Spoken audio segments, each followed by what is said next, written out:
स्वागत है आप सभी का हमारे प्यारे से लर्निंग प्लेटफॉर्म रेजांगला एजुकेशन पर। और आज के इस सेशन के अंदर हम करने वाले हैं बेटा हमारा जो चैप्टर है body fluid and circulation.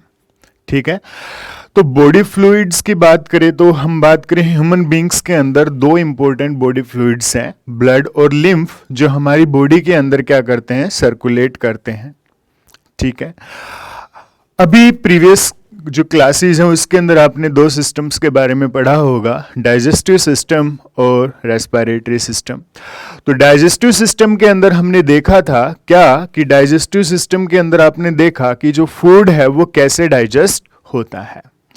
Respiratory के अंदर हम बात करें कि जो फूड जो डाइजेस्ट हुआ था, एब्जॉर्ब हुआ था, उससे एनर्जी कैसे रिलीज होती है, यानी फूड का ऑक्सीडेशन होके वो रिलीज होती है ना। अब ये जो हमारा थर्ड चैप्टर है सर्कुलेटरी सिस्टम, तो बेसिकली ये डील करेगा किससे, ट्रांसपोर्टेशन से, है ना।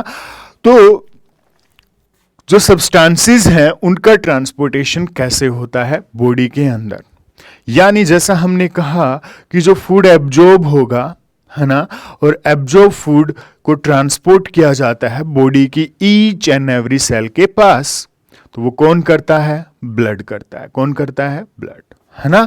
सिमिलरली हम बात करें जो ऑक्सीजन गैस है ना, वो हम इनहेल करते हैं, उसका ट्रांसपोर्टेशन की बात करें तो वो कौन ट्रांसपोर्ट करता है, वो भी हमारा ब्लड करता है बेटा।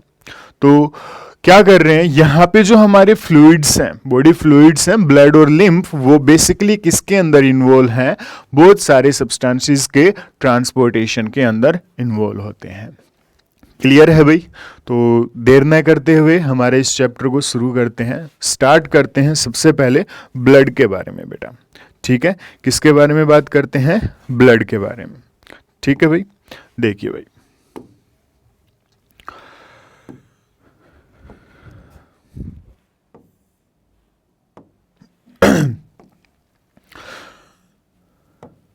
तो ब्लड क्या होता है, सबसे पहले हम बात करें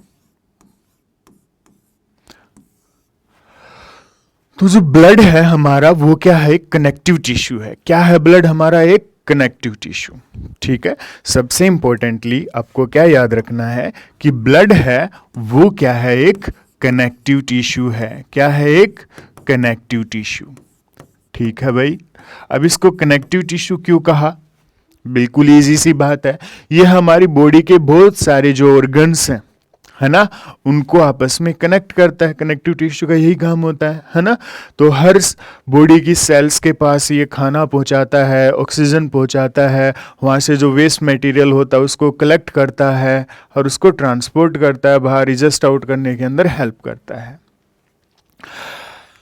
नेक्स्ट स्टेप, ब्लड की अगर हम बात करें तो जो नॉर्मल जो ह्यूमन बीइंग्स है, अडल्ट ह्यूमन बीइंग है, उसके अंदर लगभग हम कहें 5 to 6 लीटर ब्लड है वो प्रेजेंट होता है। कितना होता है बेटा, 5 to 6 लीटर ब्लड हमें देखने को मिलता है एक नॉर्मल अडल्ट ह्यूमन बीइंग के अंदर।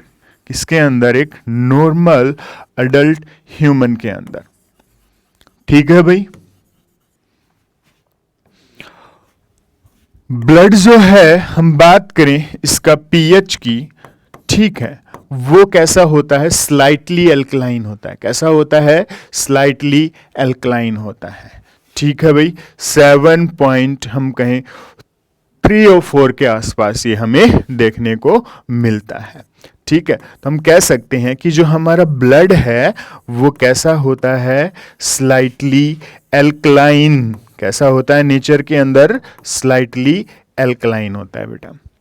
ठीक है भाई, तो ब्लड है हमारा स्लाइटली एल्कलाइन है नेचर के अंदर। ओके, नेक्स्ट हम बात करें ब्लड का जो कलर होता है वो कैसा होता है, रेड अपीयर होता है। ठीक है, तो कैसा होता है, रेड इन कलर। ठीक है, अब ये जो ब्लड है उसका कलर रेड अपीयर क्यों हो रहा है, सभी को पता होगा। ठीक है, रेड कलर किस लिए होता है, हीमोग्लोबिन की वजह से। किसकी वजह से, हीमोग्लोबिन की वजह से। ब्लड के अंदर आरबीसी का नंबर सबसे ज्यादा है ना, जिसकी वजह से उनके अंदर हीमोग्लोबिन होता है। तो हीमोग्लोबिन की वजह से ब्लड का कलर है वो कैसा है, रेड है। ओके भाई, नेक्स्ट बेटा हम डिस्कस करते हैं कंपोजिशन ऑफ ब्लड। ठीक है, किसके बारे में डिस्कस करेंगे, कंपोजिशन ऑफ ब्लड। ब्लड की क्या कंपोजिशन है, कंपोजिशन ऑफ ब्लड। तो ब्लड जो होता है बेटा हमारे दो कंपोनेंट से मिलके बना होता है। ठीक है, ब्लड जो है हमारा दो कंपोनेंट से मिलके बना है। ठीक है, तो ब्लड है हमारा दो कंपोनेंट से मिलके बना है। ठीक है, वो दो कंपोनेंट क्या क्या हैं इसके बारे में हम बात कर रहे हैं। तो पहला जो कंपोनेंट है ब्लड का वो है फोम्ड एलिमेंट। क्या है बेटा, फोम्ड एलिमेंट। एक होता है ब्लड का भाई कंपोनेंट फोम्ड एलिमेंट। क्या होता है, फोम्ड एलिमेंट। दूसरा जो कंपोनेंट होता है वो होता है प्लाज्मा। क्या होता है, प्लाज्मा। ठीक है, जो फोम्ड एलिमेंट होता है, जो फोम्ड एलिमेंट होते हैं वो होता है सेलुलर पार्ट। वो क्या होता है, सेलुलर पार्ट ऑफ ब्लड, है ना, उसे हम क्या कहते हैं, फोम्ड एलिमेंट। ठीक है, और जो फ्लूइड पार्ट होता है ब्लड का वो क्या कहलाता है, प्लाज्मा पार्ट। क्या कहलाता है, प्लाज्मा पार्ट। तो जो फ्लूइड पार्ट है हमारे ब्लड का वो क्या कहलाएगा, आपका प्लाज्मा पार्ट। इजी यहां तक। आगे देखिए भाई, यहां पे हम बात करें, ये जो फोम्ड एलिमेंट है इसके अंदर हम बात करें, तीन चीजें आपको देखने को मिलती हैं। ठीक है, क्या क्या होती हैं, तीन टाइप की सेल्स हमें देखने को मिलती हैं। कौन कौन सी, RBC red blood cells, WBC white blood cells and blood platelets. क्या देखने को मिलता है, ब्लड प्लेटलेट्स। क्लियर है भाई, ये सब हमें देखने को मिलता है। प्लाज्मा की बात करें तो हमारा जो प्लाज्मा है ना, इसके अंदर क्या क्या चीजें प्रेजेंट होती हैं। बेसिकली हम बात करें इसके अंदर क्या होता है, वाटर प्रेजेंट होता है। क्या प्रेजेंट होता है, वाटर। 90 से लेके 92% क्या प्रेजेंट होता है, वाटर। रिमेनिंग जो पार्ट होता है उसके अंदर क्या प्रेजेंट होती हैं, बहुत सारी प्लाज्मा प्रोटीन्स। ठीक है, जो हेल्प करती हैं वेरियस फंक्शंस को परफॉर्म करने के लिए। ठीक है, प्रोटीन्स के अलावा बहुत सारे हार्मोन्स हुआ, रेस्पिरेटरी गैसेस हुई, ठीक है, सोल्ट्स हुए, एटसेट्रा। ये सारी चीज़ें रिमेनिंग 8% के अंदर प्रेजेंट रहते हैं। ओके बेटा, क्लियर है यहाँ तक सभी को, कोई डाउट। आगे बढ़े, एक बात और आपको याद रखनी है, तो जो प्लाज्मा पार्ट होता है, ठीक है, वो हम बात कर रहे हैं कितना होता है, 55%, अप्रोक्सीमेटली कितना, 55%। और जो फॉर्म्ड एलिमेंट्स होता है वो कितना होता है, 45%। इजी बेटा। तो वन बाय वन शुरू करते हैं। तो सबसे पहले हम ब्लड सेल्स के बारे में डिस्कस करते हैं, आरबीसी के बारे में डिस्कस करते हैं। ठीक है, तो शुरुआत करते हैं आरबीसी से। ठीक है, आरबीसी का दूसरा नाम क्या होता है, इरिथ्रोसाइट। क्या होता है, इरिथ्रोसाइट्स। ठीक है, इरिथ्रोसाइट्स, आरबीसीज। ठीक है, अब ये जो आरबीसीज होती हैं, इरिथ्रोसाइट्स होती हैं। ठीक है भाई, इनकी शेप की बात करें तो आरबीसी जो होती हैं वो कैसी होती हैं, बाइकनकेव शेप की होती हैं। कैसी होती हैं, बाइकनकेव शेप की। साइड व्यू से जब हम देखते हैं तो बाइकनकेव नजर आती हैं।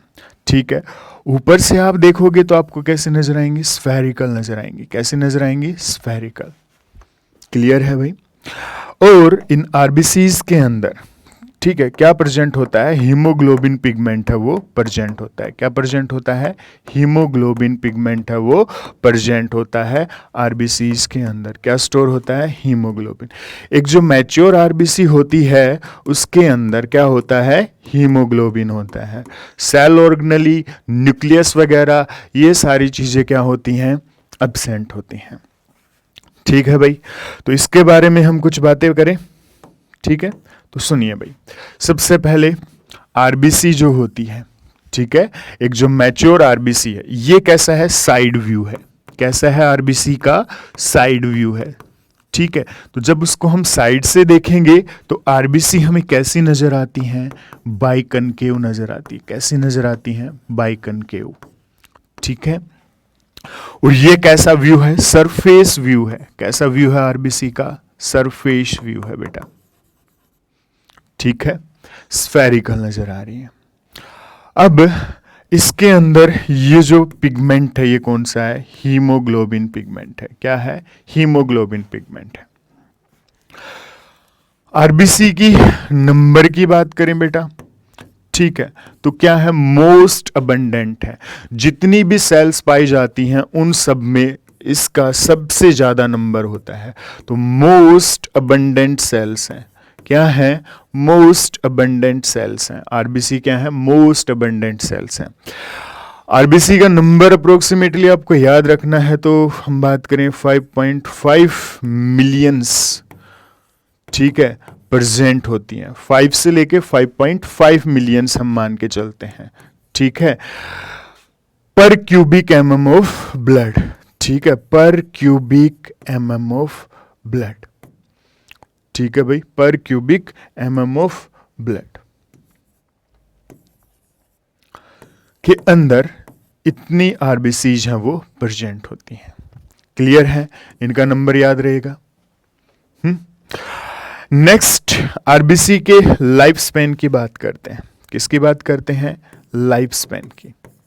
ठीक है, तो जो आरबीसी का जो लाइफ स्पैन होता है, ठीक है, वो कितना होता है बेटा, 120 डेज। कितना होता है, 120 डेज। कितना होता है, 120 डेज। तो आरबीसीज का लाइफ स्पैन है हमारा 120 डेज, हमें याद रखना है। ठीक है, नेक्स्ट, जो मैच्योर आरबीसी होती हैं, ठीक है, क्या याद रखना है, mature RBC. Mature RBCs are devoid of, ठीक है, डिवोइड होता है एब्सेंट होना, आर डिवोइड ऑफ, ठीक है, उनके अंदर नहीं होते हैं। क्या नहीं होते हैं, न्यूक्लियस नहीं होता है। क्या नहीं होता है, न्यूक्लियस नहीं होता है। ठीक है, और क्या नहीं होता है, सेल ऑर्गेनेली नहीं होती हैं। जैसे कि हम बात करें माइटोकॉन्ड्रिया हुआ, ठीक है, और हम बात करें ईआर हुआ, एटसेट्रा, इस तरह की कोई सेल ऑर्गेनेलीज हैं वो नहीं होती हैं। तो ये जो मैमेलियन आरबीसीज हैं उनकी ये क्या है, मेन कैरेक्टरिस्टिक फीचर है। अब ये किस लिए है, ताकि ज्यादा से ज्यादा अमाउंट के अंदर किसको अकोमोडेट कर सके, हीमोग्लोबिन पिगमेंट को। अब ऐसा किस लिए है, to accommodate more amount of hemoglobin, to accommodate more amount of hemoglobin। ठीक है, ज्यादा अमाउंट के अंदर हीमोग्लोबिन है उसको अकोमोडेट कर सके। अब ठीक है भाई, यहां तक। अब जिस प्रोसेस से आरबीसीज बनती हैं उसको बोलते हैं इर्थ्रोपोएसिस। क्या बोलते हैं, इर्थ्रोपोएसिस। ठीक है, अब आरबीसीज की फॉर्मेशन कहां होती है, रेड बोन मैरो के अंदर। कहां होती है, रेड बोन मैरो के अंदर। याद रखना है कहां होती है आरबीसीज की फॉर्मेशन, बोन मैरो के अंदर। क्लियर है भाई, याद रहेगा। आगे बढ़े, ठीक है। आरबीसीज का काम क्या होता है, आपने पढ़ा ही होगा। ठीक है, तो आरबीसी का काम क्या है, रेस्पिरेटरी गैसेस का ट्रांसपोर्ट करना, ऑक्सीजन और कार्बन डाइऑक्साइड का। नेक्स्ट बेटा हम बात करेंगे किसके बारे में, नेक्स्ट हम बात करेंगे डब्ल्यूबीसीज के बारे में। किसके बारे में, डब्ल्यूबीसीज के बारे में। तो डब्ल्यूबीसीज जो होती हैं वो होती हैं आपकी व्हाइट ब्लड सेल। क्या होती हैं, व्हाइट ब्लड सेल्स। तो व्हाइट ब्लड सेल्स को हम क्या कहते हैं बेटा, ल्यूकोसाइट्स। क्या बोलते हैं, ल्यूकोसाइट्स। व्हाइट ब्लड सेल्स को क्या कहते हैं, ल्यूकोसाइट्स। ठीक है, अब ये जो ल्यूकोसाइट्स होती हैं हमारी, इनकी हम दो कैटेगरीज के अंदर इनको हम डिवाइड कर देते हैं। कितनी कैटेगरीज के अंदर, दो कैटेगरीज के अंदर। कितनी, दो। एक होती हैं ग्रेनुलोसाइट्स, एक होती हैं ग्रेनुलोसाइट्स। क्या होती हैं, ग्रेनुलोसाइट्स होती हैं। ठीक है, दूसरी कौन सी होती हैं, ए ग्रेनुलोसाइट्स, दूसरी होती हैं ए ग्रेनुलोसाइट्स। अब इन दोनों में डिफरेंस क्या है? ठीक है, सिंपल सा है। जिन WBCs के साइटोप्लाज्म के अंदर ग्रेन्यूल्स मिलते हैं वो क्या कहलाती हैं? ग्रेनुलोसाइट्स। क्या कहलाती हैं? Granulocytes. Contain cytoplasmic granules, contain cytoplasmic granules. इनके पास क्या होते हैं? साइटोप्लाज्मिक ग्रेन्यूल्स होते हैं। ठीक है, यहां पे साइटोप्लाज्मिक ग्रेन्यूल्स अब्सेंट होते हैं। क्या होते हैं? अब्सेंट होते हैं। Cytoplasmic granules are absent. क्या होते हैं वो? अब्सेंट होते हैं। साइटोप्लाज्मिक ग्रेन्यूल्स हम वो क्या होते हैं? अब्सेंट होते हैं। नेक्स्ट है, इनका जो न्यूक्लियस होता है, ठीक है, वो लोब्स के अंदर डिवाइडेड होता है। ठीक है, nucleus is divided into lobes. Nucleus is divided into lobes. तो न्यूक्लियस लोब्स के अंदर डिवाइडेड होता है। यहां पे न्यूक्लियस है वो डिवाइडेड नहीं होता है न्यूक्लियस के अंदर। ठीक है, तो nucleus is not divided into lobes, divided into lobes। तो न्यूक्लियस है वो लोब्स के अंदर यहां पे डिवाइडेड नहीं होता है। ओके ओके, चलिए आगे देखिए। अब हम बात कर रहे थे, ठीक है, इनके टाइप्स की, है ना। तो सबसे पहले हम बात करें ग्रेनुलोसाइट्स की। ठीक है, किसकी बात करें? ग्रेनुलोसाइट्स की। तो जिनके साइटोप्लाज्म के अंदर ग्रेन्यूल्स होंगे वो क्या कहलाएंगी? ग्रेनुलोसाइट्स। अब ये जो ग्रेनुलोसाइट्स होती हैं ये अगेन बेटा 3 टाइप्स की होती हैं। कितने टाइप्स की होती हैं? 3 टाइप्स की होती हैं। कितने टाइप की? 3 टाइप की। कौन कौन सी हैं? इओसाइनोफिल, इसाइनोफिल्स जिसको हम बोलते हैं। ठीक है, इनका दूसरा नाम है बेटा एसिडोफिल्स। क्या होती हैं? एसिडोफिल्स। दूसरी जो टाइप होती है, ठीक है, वो होती है हमारी बेसोफिल। क्या होती हैं? बेसोफिल। ठीक है, और तीसरी जो टाइप होती है हमारी वो होती है बेटा, कौन सी होती है बेसोफिल के अलावा? न्यूट्रोफिल। कौन सी होती है? न्यूट्रोफिल। ठीक है, अब ये जो 3 जो टाइप हैं किसके बेस के ऊपर हैं? किसके बेस के ऊपर हैं? On the basis of staining. जो उनके साइटोप्लाज्मिक ग्रेन्यूल्स हैं वो किस स्टेन से स्टेन हो रहे हैं उस स्टेन की प्रॉपर्टी के बेस के ऊपर है, यानी उनकी स्टेन की एबिलिटी के ऊपर बेस है। क्लियर है भाई? अगर हम बात करें आपकी जो इसाइनोफिल है, बेसोफिल है और न्यूट्रोफिल है, ठीक है, स्टेनिंग की, तो ये जो होती हैं स्टेन हो जाती हैं। किससे स्टेन हो जाती हैं बेटा? इओसिन स्टेन से, एसिडिक स्टेन से। ठीक है, तो स्टेन विद एसिडिक स्टेन। तो ये एसिडिक स्टेन से क्या होती हैं? स्टेन होती हैं। ठीक है, इओसिन, एसिडिक स्टेन इओसिन, ठीक है, उससे ये स्टेन होती हैं। इसलिए इनका नाम क्या है? इसाइनोफिल या कहें एसिडोफिल कहें। दूसरी जो इंपॉर्टेंट बात है इनके लिए आपको याद रखनी है, ठीक है, चलो उसके ऊपर बाद में आते हैं। पहले ये स्टेन होती है बेसिक स्टेन से, methylene blue. Stain with basic stain, ठीक है, किससे स्टेन होती है? बेसिक स्टेन से। और बेसिक स्टेन कौन सा होता है? Methylene blue. कौन सा होता है? Methylene blue. उससे ये स्टेन होती है। ठीक है भाई, उसके बाद हम बात करें आपकी किसकी? न्यूट्रोफिल की। तो न्यूट्रोफिल दोनों से स्टेन होती हैं। ठीक है, stain with both acidic as well as basic stain, as well as basic stain.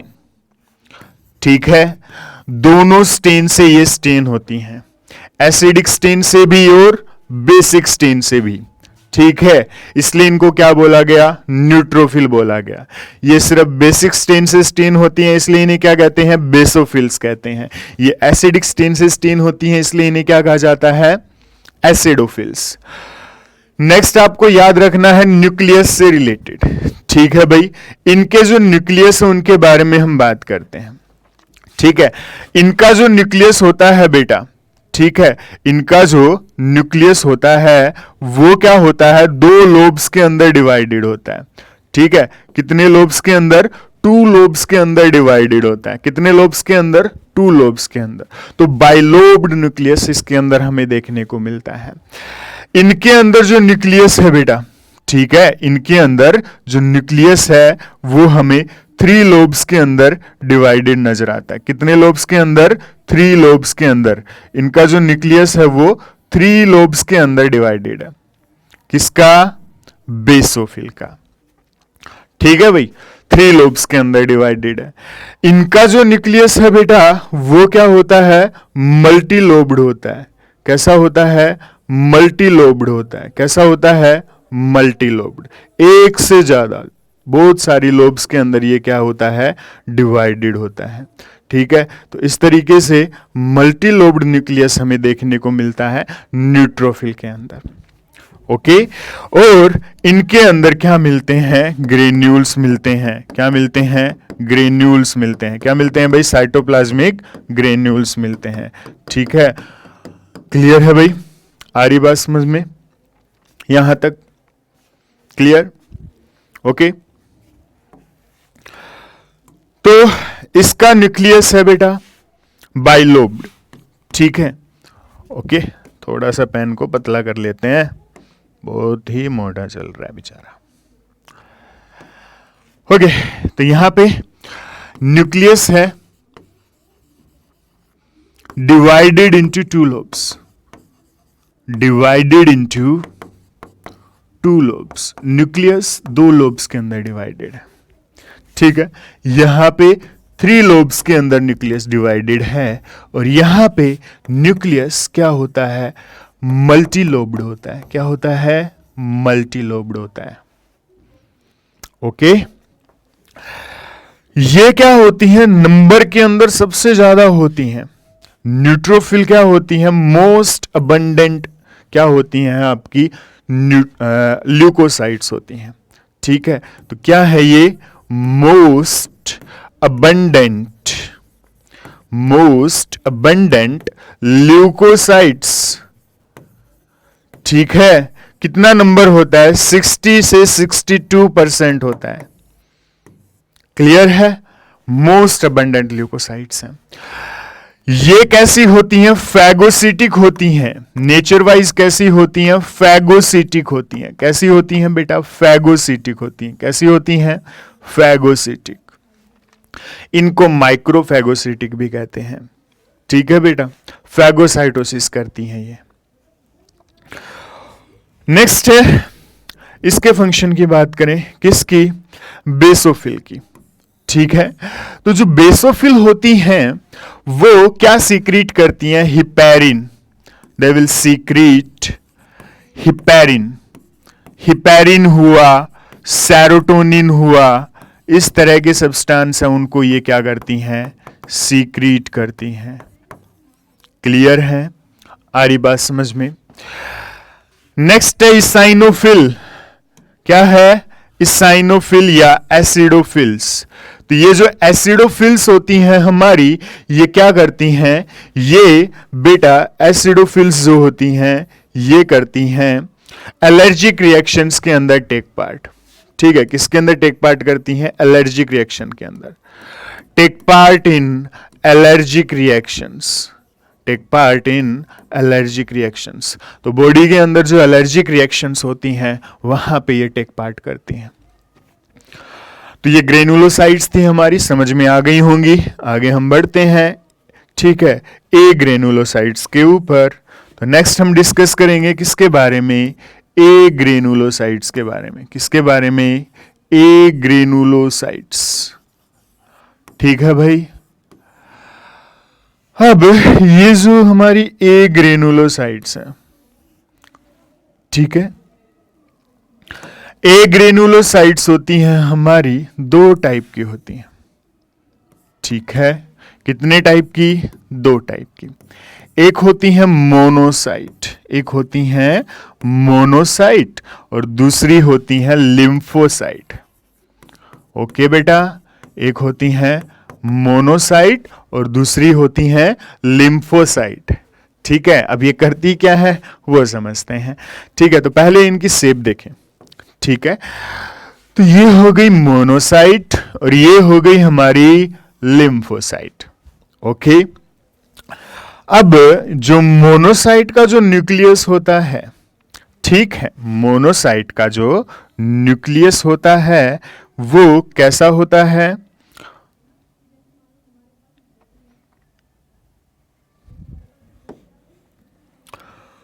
वो होता है आपका बीन शेप का, इस तरीके से।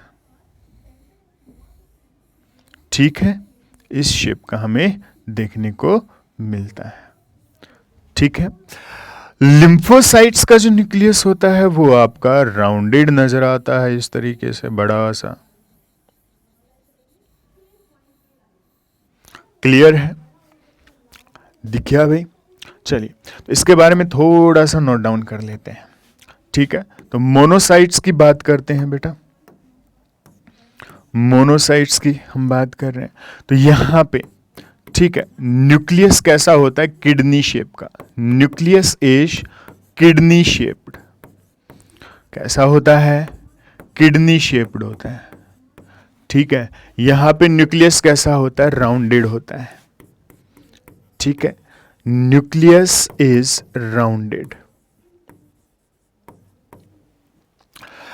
ओके, मोनोसाइट्स जो होती हैं हमारी लार्जेस्ट फैगोसिटिक सेल होती हैं। क्या होती हैं, लार्जेस्ट फैगोसिटिक सेल होती हैं, लार्जेस्ट फैगोसिटिक सेल।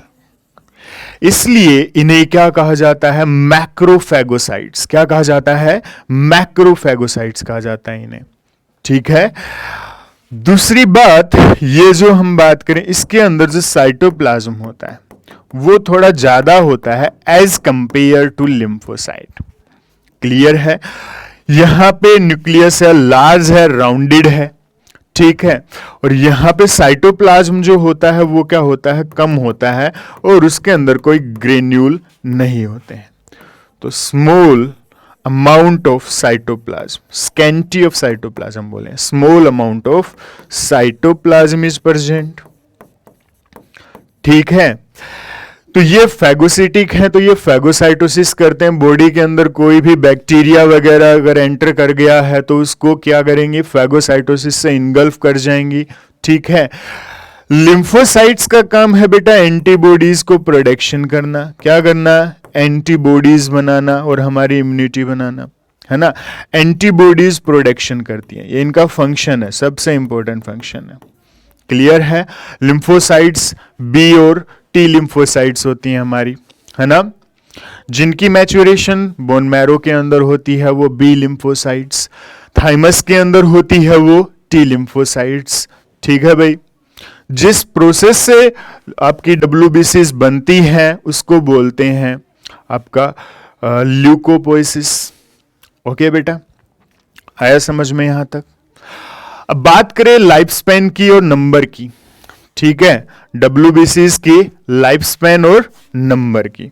तो डब्ल्यूबीसीज का जो लाइफ स्पैन होता है बेटा वो डिपेंड करता है, वो हम कहें फ्यू वीक से लेके फ्यू ईयर्स तक हमें देखने को मिल जाता है। ठीक है, नंबर की बात करें तो नंबर इनका कम होता है। ठीक है, 6 to 8,000 पर क्यूबिक mm ऑफ ब्लड हमें इनका नंबर देखने को मिलता है। नेक्स्ट जो टॉपिक है बेटा हमारा वो है भाई हमारा ब्लड प्लेटलेट्स। क्या है भाई, ब्लड प्लेटिलेट्स। नेक्स्ट हम डिस्कस करेंगे ब्लड प्लेटिलेट्स के बारे में। ब्लड प्लेटिलेट्स, ठीक है, ब्लड प्लेटिलेट्स। ब्लड प्लेटिलेट्स का दूसरा नाम पता है? पता है आपको? है? बताओ। चलो, तो ब्लड प्लेटिलेट्स को हम बोलते हैं थ्रोम्बोसाइट्स। क्या बोलते हैं? थ्रोम्बोसाइट्स। ओके, ब्लड प्लेटलेट्स को क्या कहते हैं? थ्रोम्बोसाइट्स कहते हैं। इजी। अब ये जो थ्रोम्बोसाइट्स हैं, ठीक है, ये बनती कैसे हैं, पहले उस पे आते हैं। ठीक है, तो देखिए बेटा, हमारी बोन मैरो के अंदर क्या होती हैं? स्पेशल टाइप की मेगा कैरियोसाइट सेल्स होती हैं। क्या बोला मैंने? मेगा कैरियोसाइट सेल होती हैं। मेगा कैरियोसाइट सेल्स क्या होती हैं? मेगा कैरियोसाइट सेल्स होती हैं। इन मेगा कैरियोसाइट सेल्स के फ्रेगमेंट्स से क्या बनती हैं? हमारी ब्लड प्लेटलेट्स। जैसे ये मेरे पास क्या है? एक मेगा कैरियोसाइट सेल है और ये उसका न्यूक्लियस है बेटा। ठीक है, तो ये क्या करेगी? इसका साइटोप्लाज्म यहां से पिंच ऑफ होगा, ठीक है, और यहां पे इनसे फिर हमारी क्या बन जाएंगे? इस तरीके से बहुत सारी ब्लड प्लेटलेट्स बन जाएंगी। क्या बन जाएंगी? Blood platelets. तो ये सब हमारी क्या है? ब्लड प्लेटलेट्स हैं। क्या है ये? हमारी ब्लड प्लेटलेट्स हैं। क्लियर है? तो मेगा कैरियोसाइट्स के फ्रेगमेंट्स की वजह से बनती हैं, उनके फ्रेगमेंट से ये बनती हैं। तो सबसे इंपॉर्टेंटली याद रखना है, formed from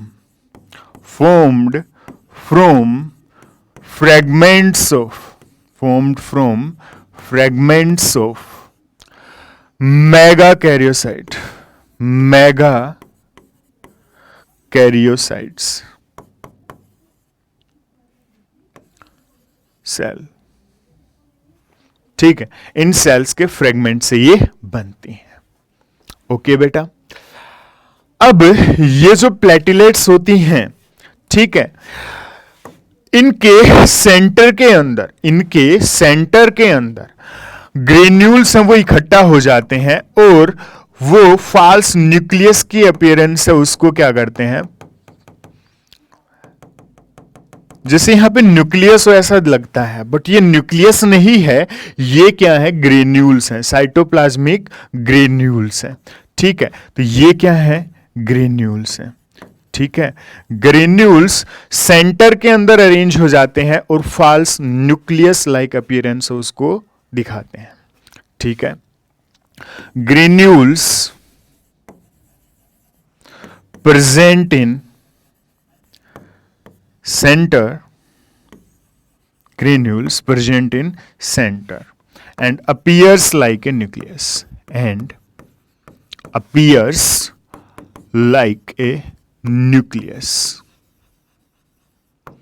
ठीक है, बट ये न्यूक्लियस नहीं है। फंक्शन की बात करें इनके, तो बेटा इनका फंक्शन क्या होता है? Blood clotting. ठीक है, these cells are involved in blood clotting. तो जब भी हमें इंजरी वगैरह हो जाती है तो ब्लड क्लोटिंग का काम कौन करती हैं? हमारी थ्रोम्बोसाइट्स करती हैं। थ्रोम्बोसाइट्स करते हैं। इजी बेटा यहां तक। अच्छा, नंबर की बात करें, है ना, इनके नंबर की, तो नंबर में आपको याद रखना है इनका नंबर कितना होता है? लगभग 1,50,000 से लेके 3,50,000 तक। ठीक है बेटा, पर क्यूबिक एमएम ऑफ ब्लड के अंदर ये हमें देखने को मिलती है। समझ में आया? इतना इनका क्या है? नंबर है, ये ब्लड के अंदर देखने को मिलते हैं। इजी यहां तक हो जाएगा। ब्लड की composition done done done done. चलिए देखिए भाई, आगे हम बात करते हैं ब्लड ग्रुप्स के बारे में। किसके बारे में बात करते हैं? ब्लड ग्रुप्स के बारे में। चलिए नेक्स्ट जो टॉपिक है वो है हमारा ब्लड ग्रुप्स। ओके, चलिए शुरू करते हैं ब्लड ग्रुप्स। अब हम बात करें ह्यूमन के अंदर, ठीक है भाई, ह्यूमन बीइंग्स के अंदर कौन सा ब्लड ग्रुप सिस्टम है? ABO type. ABO type blood group system हमें प्रेजेंट है, ठीक है भाई। अब बेसिकली मैं कहूं 4 जो टाइप का ब्लड ग्रुप हमें देखने को मिलता है ह्यूमन बीइंग्स के अंदर, कौन कौन सा बता सकते हैं? ठीक है, तो यहां पे देखिए बेटा, मैं यहां पे बात करूंगा किसकी? ब्लड ग्रुप की, ठीक है। यहां पे बात करूंगा उस ब्लड ग्रुप के अंदर जो आरबीसीज होंगी उनके सरफेस के ऊपर कौन सा एंटीजन है, ठीक है, कौन सा एंटीजन प्रेजेंट है, ठीक है। यहां पे हम बात करेंगे ब्लड का जो प्लाज्मा है उसके अंदर कौन सी एंटीबॉडीज प्रेजेंट है, कौन सी एंटीबॉडीज प्रेजेंट है। इजी, शुरू करें। देखिए भाई, तो ह्यूमन बीइंग के अंदर 4 टाइप का ब्लड ग्रुप होता है, A B, A B and O. Okay, आ रही बात समझ में? अब एंटीजन की बात करें, ठीक है, तो क्या होता है, हम आरबीसीज के सरफेस के ऊपर क्या होता है, प्रेजेंट होता है एंटीजन ए। आरबीसीज के सरफेस के ऊपर प्रेजेंट होता है एंटीजन बी, और जो हम बात करें ए बी ब्लड ग्रुप होता है उसके अंदर होता है ए एंड बी दोनों, और जो ओ ब्लड ग्रुप होता है उनके आरबीसीज के ऊपर कोई भी एंटीजन नहीं होता है। इतनी बात आई समझ में? नहीं आई? चलिए देखिए यहां पे, ये मान लीजिए आरबीसीज हैं, ये मान लीजिए आरबीसीज हैं, ठीक है, अलग अलग ब्लड ग्रुप वाले पर्सन्स की। क्लियर है? अगर आरबीसीज के सरफेस के ऊपर, अगर आरबीसीज के सरफेस के ऊपर, अगर आरबीसीज के सरफेस के ऊपर ए एंटीजन है, कौन सा एंटीजन है? ए। अगर ये ए एंटीजन प्रेजेंट है तो वो ब्लड ग्रुप क्या कहलाएगा आपका, ठीक है, तो ये हो गया भाई एंटीजन ए। क्लियर? अगर एंटीजन ए प्रेजेंट है तो वो ब्लड ग्रुप ए होगा, ऑब्वियसली बात है बेटा, ठीक है। अगर आरबीसीज के सरफेस के ऊपर एंटीजन बी प्रेजेंट है, अगर आरबीसीज के सरफेस के ऊपर एंटीजन बी प्रेजेंट है तो ये हो गया एंटीजन बी, ठीक है। अगर ये प्रेजेंट है तो ब्लड ग्रुप क्या हो गया? बी, ठीक है। अगर दोनों एंटीजन प्रेजेंट है आरबीसीज के सरफेस के ऊपर, अगर दोनों एंटीजन प्रेजेंट है, ये आपका एंटीजन बी और ये आपका एंटीजन ए, अगर आरबीसी के सरफेस के ऊपर अगर ये दोनों प्रेजेंट हैं, ठीक है भाई, तो उस इंसान का ब्लड ग्रुप क्या हो जाएगा? A B. अगर कोई भी नहीं है तो ओ ब्लड ग्रुप। क्लियर है? तो यहां पे आपने क्या सीखा बेटा? तो यहां पे हमने ये सीखा कि देखिए बेटा, अगर किसी की इंसान की आरबीसीज के सरफेस के ऊपर अगर ए एंटीजन है, ठीक है, क्या है, अगर किसी इंसान की आरबीसीज के सरफेस के ऊपर अगर ए एंटीजन है, ठीक है, तो वो क्या होगा बेटा, हम बात कर रहे हैं उसका ब्लड ग्रुप है वो क्या रहेगा? ए रहेगा। तो ये इस पर्सन का ब्लड ग्रुप क्या रहेगा? ए रहेगा। क्या रहेगा? ए रहेगा। ठीक है भाई। अगर किसी इंसान की आरबीसीज के सरफेस के ऊपर बी एंटीजन है, क्या एंटीजन है? बी एंटीजन है, ठीक है, तो उस इंसान का ब्लड ग्रुप क्या रहेगा बेटा? ए बी रहेगा। सॉरी, क्या रहेगा? बी रहेगा। क्या रहेगा? बी रहेगा। ठीक है। उसके बाद देखिए भाई, यहां पे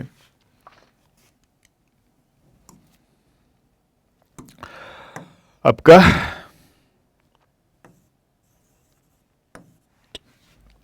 अगर किसी इंसान की आरबीसीज के सरफेस के ऊपर ए और बी एंटीजन है तो उसका ब्लड ग्रुप क्या रहेगा? ए बी रहेगा। ठीक है, तो इसका ब्लड ग्रुप क्या हो गया? A B. इसका ब्लड ग्रुप क्या हो गया? ए। इसका ब्लड ग्रुप क्या हो गया? बी। इसका ब्लड ग्रुप क्या हो गया? ओ। समझ में आया भाई सभी को? क्लियर है? अब हम बात करें प्लाज्मा की। ठीक है, तो इसके प्लाज्मा के अंदर एंटीबॉडीज मिलेंगी। ठीक है, कौन से ब्लड के अगेंस्ट मिलेंगी बेटा? बी के अगेंस्ट। तो एंटीबॉडी क्या मिलेगी? बी। ठीक है, क्या मिलेगी? Antibody B. इसके मिलेगी ए ब्लड ग्रुप के अगेंस्ट, तो इसके अंदर क्या मिलेगी? एंटीबॉडीज किसके अगेंस्ट बेटा? ए। ठीक है, तो हम बोले ये है भाई, ओ सॉरी, यहां पे मिलेगी एंटीबॉडी बी और यहां पे मिलेगी एंटीबॉडी ए। ठीक है भाई, ओके यहां तक? इसके अंदर कोई भी एंटीबॉडी नहीं मिलेगी और ओ ब्लड ग्रुप के अंदर दोनों मिलेंगी। एंटीबॉडी ए भी मिलेगी उसके प्लाज्मा के अंदर एंड एंटीबॉडी बी भी मिलेगी उसके प्लाज्मा के अंदर। समझ में आया यहां तक? ठीक है भाई, क्लियर है? आगे चलिए बेटा, अब कौन किसको ब्लड दे सकता है उसके बारे में हम बात करते हैं। ठीक है, समझते हैं। ये देखिए बेटा, ये मेरे पास क्या है? ये मेरे पास है डोनर। क्या है मेरे पास? डोनर। ठीक है, और ये मेरे पास क्या है? रेसिपिएंट। ये मेरे पास क्या है? रेसिपिएंट। ठीक है, या मैं कहूं रिसीवर।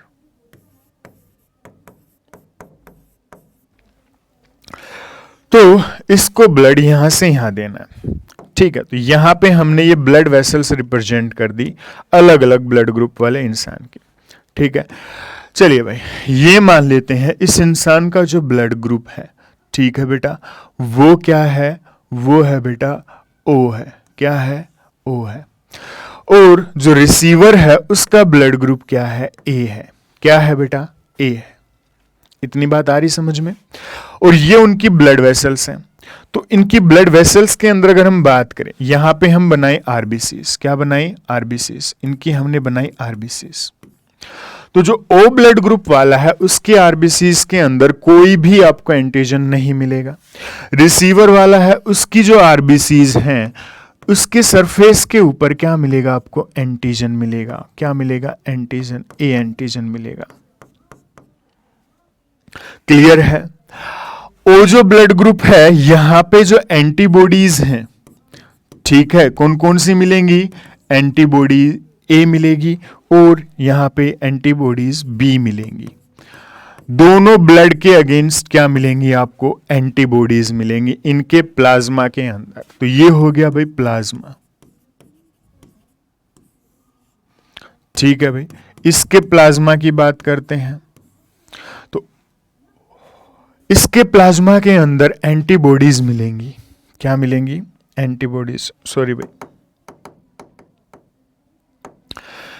इसका जो प्लाज्मा है इसके प्लाज्मा के अंदर क्या मिलेंगी? एंटीबॉडीज मिलेंगी। क्या मिलेंगी? एंटीबॉडीज। कौन से ब्लड ग्रुप के अगेंस्ट? बी ब्लड ग्रुप के अगेंस्ट। तो बी एंटीबॉडीज हमें यहां पे देखने को मिलेंगे इसके प्लाज्मा के अंदर। ठीक है, तो डोनर की हम देखेंगे आरबीसी और रेसिपिएंट की हम देखेंगे क्या? हम एंटीबॉडीज। क्या देखेंगे? एंटीबॉडीज। यानी जब यहां से ब्लड ट्रांसफर होगा, यानी ब्लड यहां से जब ट्रांसफर होगा इसके अंदर, क्लियर है? ब्लड यहां से जब ट्रांसफर होगा इसके अंदर, क्लियर है? तो देखो आरबीसीज जो हैं, ठीक है, आरबीसीज जो हैं उनके अंदर, ठीक है, आरबीसीज जो हैं उनके अंदर क्या होगा बेटा? कोई भी क्या नहीं प्रेजेंट है? क्या नहीं प्रेजेंट है बेटा? सरफेस के ऊपर एंटीजन नहीं है। आरबीसीज के सरफेस के ऊपर कोई भी एंटीजन नहीं है।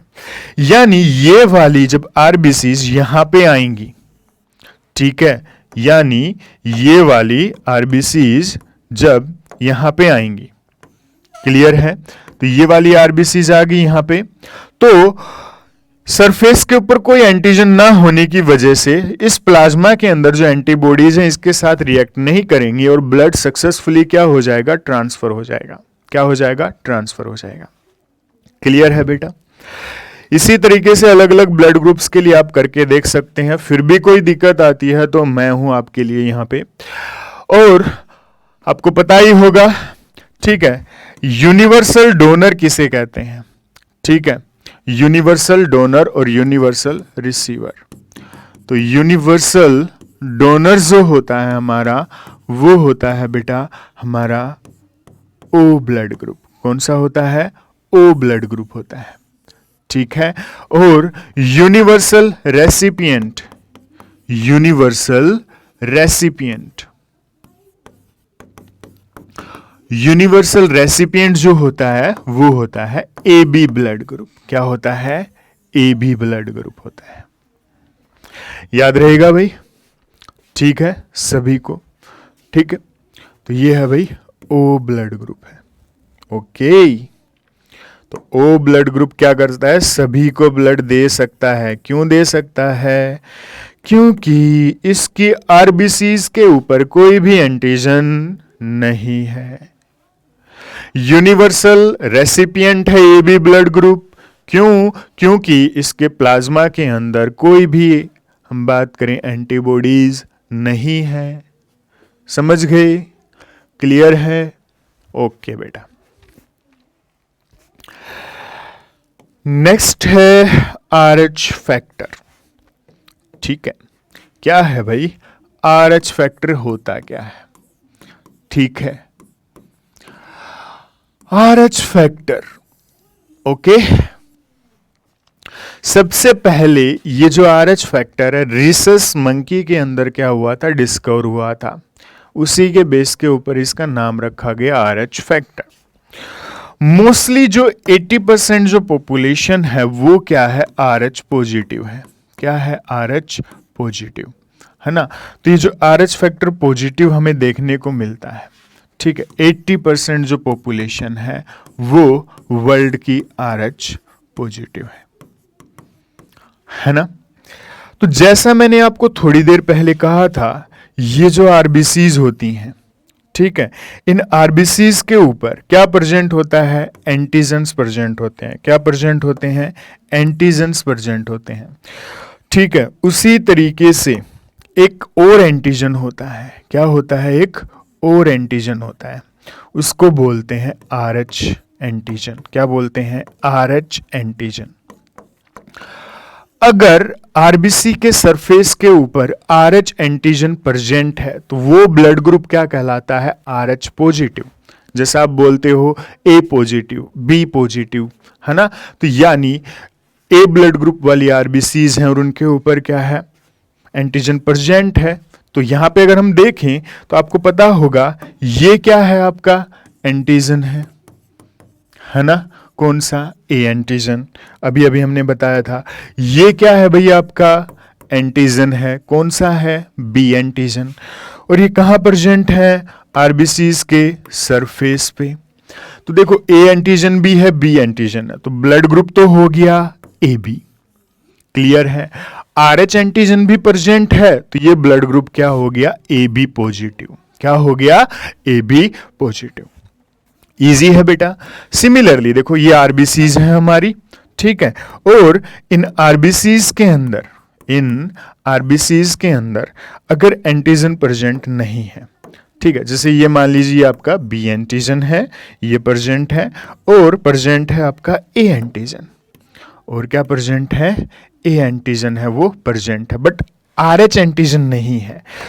अब इस ब्लड ग्रुप को क्या कहोगे आप? अब आप कहोगे ए बी नेगेटिव। क्या कहेंगे इसे हम? A B negative blood group कहेंगे। ओके बेटा, समझ में आया सभी को अच्छे से? बिल्कुल, है ना। इस सब बिल्कुल बहुत ही आसान शब्दों में मैंने आपको समझाया है। फिर भी कोई आपको अगर दिक्कत है तो आप पूछ सकते हैं हमसे कमेंट बॉक्स के अंदर। अब जब भी ब्लड ट्रांसफर करते हैं तो आरएच फैक्टर है उसको भी क्या किया जाता है बेटा? मैच करके देखा जाता है। क्लियर है? तो जो हम कहें RH पॉजिटिव कभी भी RH नेगेटिव को ब्लड नहीं दे सकता है, यानी पॉजिटिव वाला ए पॉजिटिव वाला, ठीक है, ए नेगेटिव को ब्लड ग्रुप नहीं देगा, या बी पॉजिटिव, यानी RH जो ग्रुपिंग है वो हम क्या करके देखेंगे, मैच करके देखेंगे। एक है कंडीशन, हम कहें इर्थ्रोब्लास्टोसिस, ERY, इर्थ्रोब्लास्टोसिस, इर्थ्रोब्लास्टोसिस फिटेलिस, इर्थ्रोब्लास्टोसिस फिटेलिस, ठीक है। इसको हम बोलते हैं RH incompatibility, RH incompatibility, RH incompatibility. Okay बेटा, अब इसके अंदर होता क्या है, बिल्कुल आसान सी बात है बेटा, बिल्कुल ठीक है। पता नहीं बच्चों को ये हार्ड क्यों लगती है, बट बहुत ही आसान शब्दों में मैं इसको आपको समझाने वाला हूं, ठीक है। देखिए बेटा, ये कोई मदर है, ये कोई क्या है, मदर है, ठीक है, ये है मदर, ठीक है। और ये है भाई उसका बेबी, फीटस के अंदर क्या है बेटा, ये उसका बेबी, क्लियर है। और ये केस है फर्स्ट प्रेगनेंसी का, कौन सा केस है, फर्स्ट प्रेगनेंसी का केस है। अब जो मदर है उसका जो ब्लड ग्रुप है वो क्या है बेटा, RH नेगेटिव, ठीक है। और जो बेबी है वो क्या है, RH पॉजिटिव, क्लियर है भाई, आ रही बात समझ में? यानी मदर का ब्लड ग्रुप RH नेगेटिव है और बेबी का ब्लड ग्रुप RH पॉजिटिव है और फर्स्ट प्रेगनेंसी है, क्लियर है। तो पार्चुरेशन के टाइम पे होगा ये कि दोनों का जो ब्लड ग्रुप है वो मिक्सअप हो जाएगा, दोनों का ब्लड ग्रुप क्या हो जाएगा, मिक्सअप हो जाएगा। अब दोनों का ब्लड ग्रुप मिक्सअप होने की वजह से क्या होगा, दिक्कत होगी, बिल्कुल होगी। क्यों होगी, देखिए ये जो बेबी है इसका ब्लड ग्रुप RH पॉजिटिव और मदर का ब्लड ग्रुप क्या है, RH नेगेटिव है। तो इस RH पॉजिटिव ब्लड के अगेंस्ट मदर का ब्लड क्या बना देगा, एंटीबॉडीज बना देगा। तो मदर का ब्लड क्या बना लेगा, एंटीबॉडीज बना लेगा, क्या बना लेगा, एंटीबॉडीज।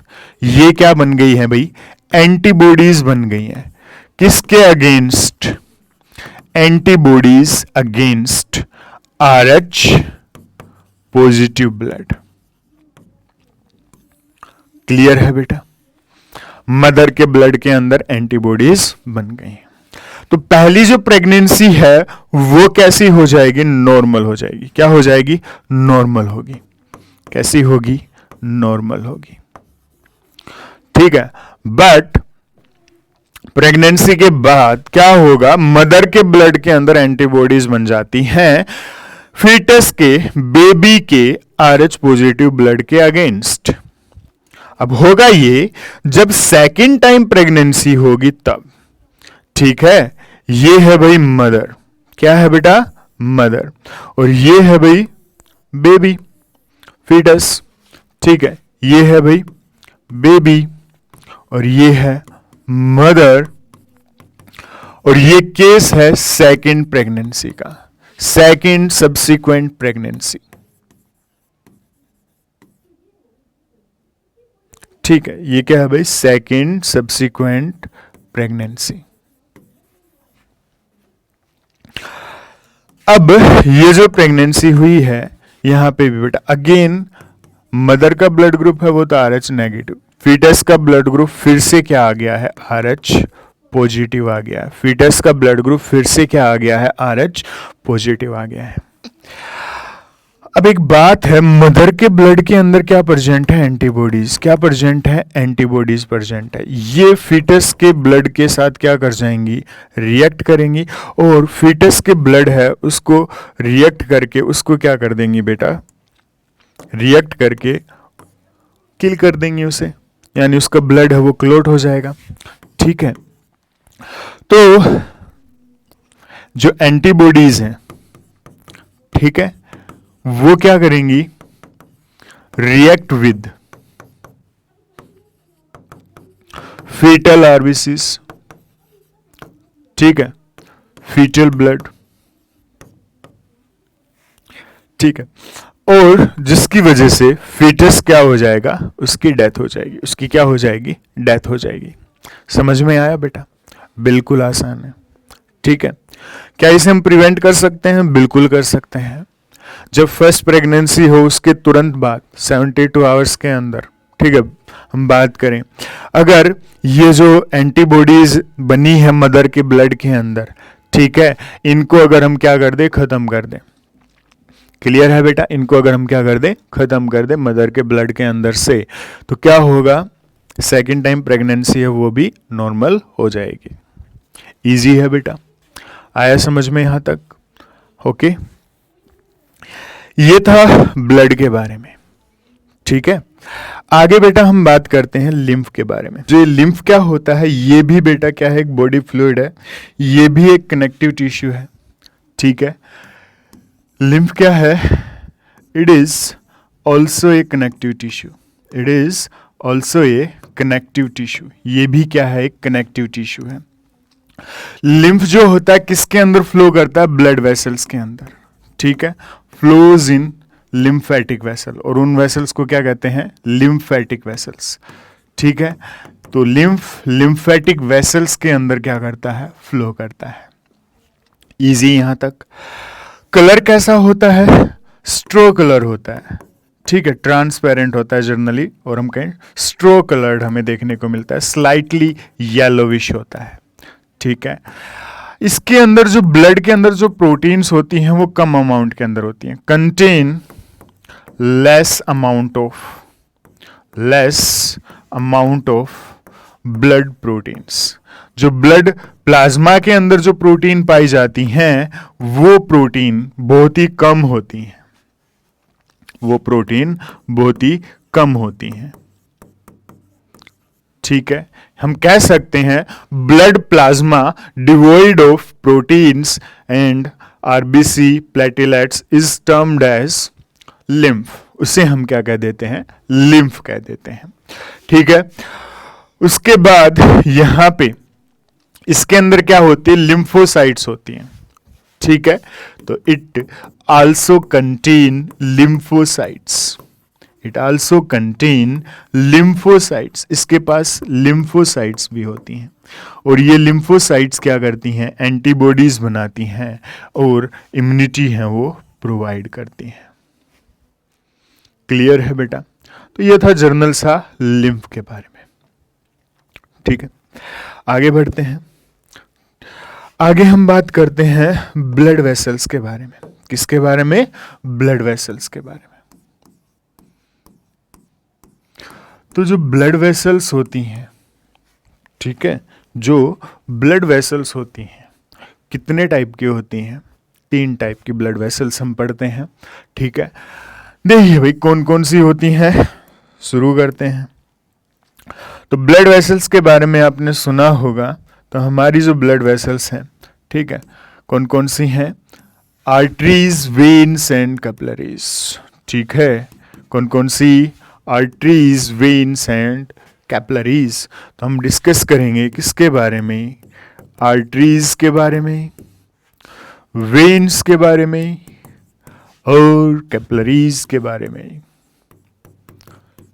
ठीक है भाई। चलिए शुरू करते हैं। आर्टरी जो होती है वो होती है थिक वॉल होती है, कैसी होती है, थिक वॉल, ठीक है भाई। आर्टरी जो होती है वो कैसी होती है, थिक वॉल होती है। और कैपिलरीज की बात करें तो कैपिलरीज क्या होती हैं, इनका जो ल्यूमन होता है ना बहुत ही कम होता है, क्या होता है, बहुत ही कम होता है। तो ये हमने बना दी कैपिलरीज जो सिंगल लेयर ऑफ सेल से बनी है, ठीक है भाई। उसके बाद हम बात करें किसकी, मिडल लेयर की, है ना। तो देखिए भाई, वेन्स के अंदर ये जो बीच वाली लेयर होती है ये क्या होती है, थिक होती है। सॉरी, आर्टरीज के अंदर ये थिक होती है और वेन्स के अंदर ये जो थिन होती है। और फिर सबसे इनरमोस्ट लेयर, और यहां पे ये प्रेजेंट होंगे वाल्व्स। क्लियर है भाई, आ रही बात समझ में? चलिए तो अब शुरू करते हैं लेबलिंग से, थोड़ा सा हम इसको बताते हैं। सबसे पहले देखिए, जो ब्लड वेसल्स होती हैं, आर्टरी और वेन, 3 लेयर से मिलके बनी होती हैं। जो सबसे बाहर होती है वो होती है ट्यूनिका एक्सटर्ना। क्या होती है? Tunica externa. ये सबसे आउटरमोस्ट लेयर होती है, ठीक है। किससे बनी होती है? वाइट फाइब्रस कनेक्टिव टिश्यू से। क्या याद रखना है आपको? किससे बनी है? वाइट फाइब्रस कनेक्टिव टिश्यू से, ठीक है। किससे बनी है? वाइट फाइब्रस कनेक्टिव टिश्यू से बनी है। कौन? हमारी सबसे आउटरमोस्ट लेयर, ट्यूनिका एक्सटर्ना, ठीक है। उसके बाद जो है आपकी वो प्रेजेंट है मिडल, जो मिडल के अंदर जो प्रेजेंट है वो है भाई आपकी ये वाली लेयर, और इसको हम बोलते हैं आपकी ट्यूनिका, ठीक है, मीडिया। क्या बोलते हैं? Tunica media. इसके अंदर होती हैं मसल्स। क्या होती हैं? मसल्स, ठीक है। और क्या होती हैं? Elastin fibre. क्या होते हैं? इसके अंदर होती हैं मसल्स एंड इलास्टिन फाइबर। अब ये लेयर थिक है आर्टरी के अंदर, इसी वजह से आर्टरीज कैसी होती हैं?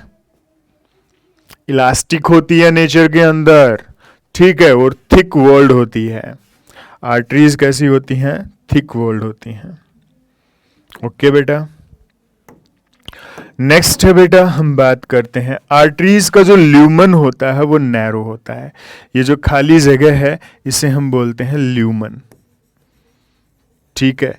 ये क्या है? नैरो है। किससे? वेन से, ठीक है भाई।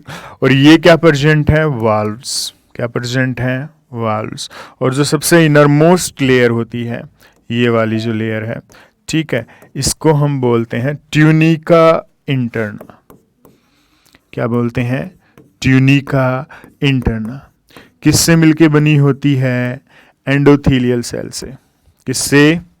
एंडोथीलियल सेल से। कैपिलरीज जो होती हैं single layer of endothelial cell से मिलके बनी होती है, ठीक है बेटा, single layer of endothelial cell से। नैरोवेस्ट ल्यूमन होता है। जितनी भी ब्लड वेसल्स होती हैं उनमें सबसे नैरोवेस्ट ल्यूमन जो हमें देखने को मिलता है वो कैपिलरीज का हमें देखने को मिलता है। इजी बेटा, यहां तक कोई डाउट नहीं है ना। चलिए अब थोड़ा सा डिफरेंस कर लेते हैं किसके अंदर? आर्टरीज और वेन्स के अंदर, ठीक है। एक तरफ हम डिस्कस करते हैं आर्टरीज की और दूसरी तरफ हम डिस्कस करते हैं वेन्स की। तो एक तरफ हम लिखेंगे आर्टरीज, ओके, दूसरी तरफ वेन्स, ओके, और ये हो गया बीच में डिफरेंस, है ना। चलिए शुरू करें। आर्टरीज को क्या कहते हैं? इन्हें हम कहते हैं, क्या करती हैं? ब्लड को हार्ट से दूर लेके जाती हैं। तो carry blood away from heart, carry blood away from heart, away from heart, heart से दूर लेके जाती हैं। ये क्या करती हैं? ब्लड को लेके आती हैं, इकट्ठा करके लाती हैं towards the blood. Carry blood towards the heart, towards the heart, heart की तरफ ये लेके आती हैं। आगे देखिए बेटा, नेक्स्ट, ये थिक वॉल्ड होती हैं। क्या होती हैं? थिक वॉल्ड होती हैं, इनकी जो वॉल होती है वो थिक होती है। ये कैसी होती हैं? थिन वॉल्ड होती हैं, इनकी जो वॉल होती है वो थिन होती है। ठीक है, इनका जो ल्यूमन होता है ब्रॉड होता है, they will have broad lumen. ठीक है, इनका ल्यूमन ब्रॉड होता है, इनका ल्यूमन नैरो होता है। ओ सॉरी, अपोजिट बोल गए हम बेटा।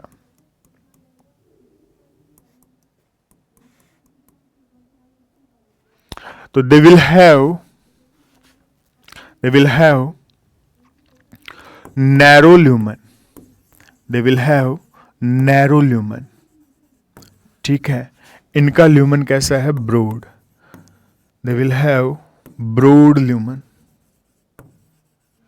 इनका ल्यूमन कैसा है? ब्रॉड है। ठीक है भाई, इजी यहां तक। नेक्स्ट है, यहां पे हम बात कर रहे हैं, ये सुपरफिशियल होती हैं, सॉरी डीप सीटेड होती हैं, दीज आर डीप सीटेड। ठीक है, ये कैसी होती हैं? डीप सीटेड होती हैं बेटा। कैसी होती हैं? डीप सीटेड होती हैं। ये कैसी होती हैं? सुपरफिशियल होती हैं। कैसी होती हैं? सुपरफिशियल। नजर भी आती हैं, देखो है ना, बाहर से ब्लूइश कलर की जो नजर आ रही होंगी वो आपकी वेन्स होंगी, है ना भाई। तो ये था आर्टरीज और ये है वेन्स, इनके डिफरेंस हम कर रहे हैं। नेक्स्ट वॉल्स की बात करें तो यहां पे वॉल्स प्रेजेंट होते हैं, वॉल्स अब्सेंट होते हैं आर्टरीज के अंदर और वॉल्स प्रेजेंट होते हैं वेन्स के अंदर। To prevent backward flow of blood, walls are present. ठीक है, बैकवर्ड फ्लो ऑफ ब्लड को प्रिवेंट करने के लिए क्या होते हैं? वॉल्स हैं वो यहां पे प्रेजेंट है। यहां पे हाई ब्लड प्रेशर से ब्लड फ्लो करता है, blood flows with high blood pressure, high blood pressure. ठीक है, यहां पे ब्लड स्मूथली फ्लो करता है, low pressure. Blood flows smoothly, यहां पे प्रेशर कम होता है। ठीक है, और यहां पे ब्लड जर्क्स के साथ फ्लो करता है। तो ये कुछ डिफरेंसेस हैं बेटा, ठीक है, जो आपको आर्टरीज और वेन्स के अंदर आपको याद करने हैं। यहां तक क्लियर है डाउट सभी को? ओके, आगे बढ़े। अगला जो टॉपिक है बेटा वो है बेटा हमारा ह्यूमन हार्ट। क्या है बेटा? ह्यूमन हार्ट, काफी इंपॉर्टेंट है ह्यूमन हार्ट। ठीक है, ह्यूमन हार्ट। ठीक है, तो आज मैं आपको ह्यूमन हार्ट का बहुत ही इजी वे के अंदर डायग्राम बनाना है वो सिखाने वाला हूं। क्लियर है? मेरे साथ साथ आपको भी बनाना है, जैसे मैं बनाता जाऊं वैसे आपको भी बनाना है। समझ गए? तो देखिए बेटा, ह्यूमन का जो हार्ट है कितने चैम्बर्स में डिवाइडेड होता है? 4 चैम्बर्स के अंदर डिवाइडेड होता है। कितने चैम्बर्स के अंदर? 4 चैम्बर्स के अंदर। क्लियर है? 4 चैम्बर्स के अंदर ह्यूमन हार्ट है वो डिवाइडेड है। क्लियर है भाई?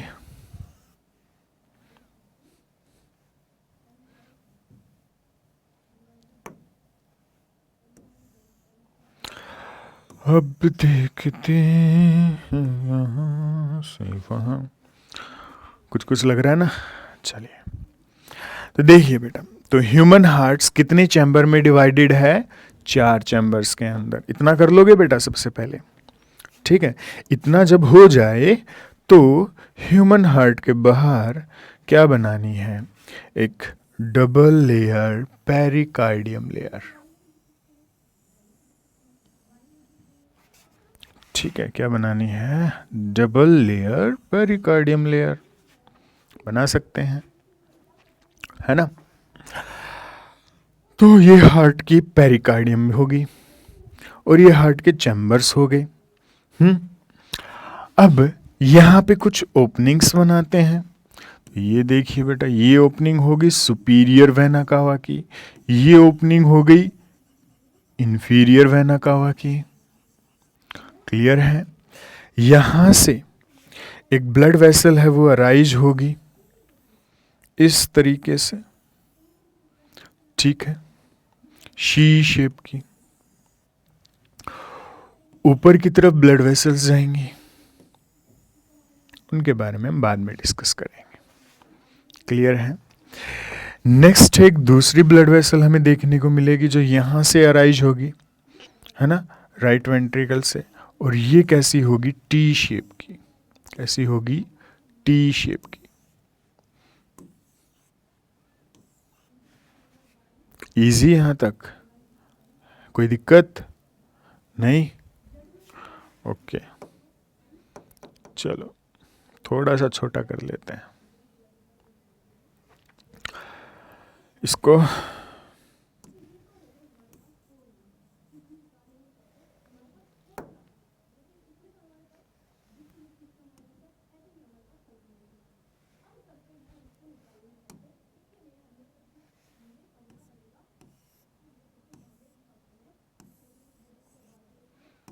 अब ठीक है, बिल्कुल ठीक है।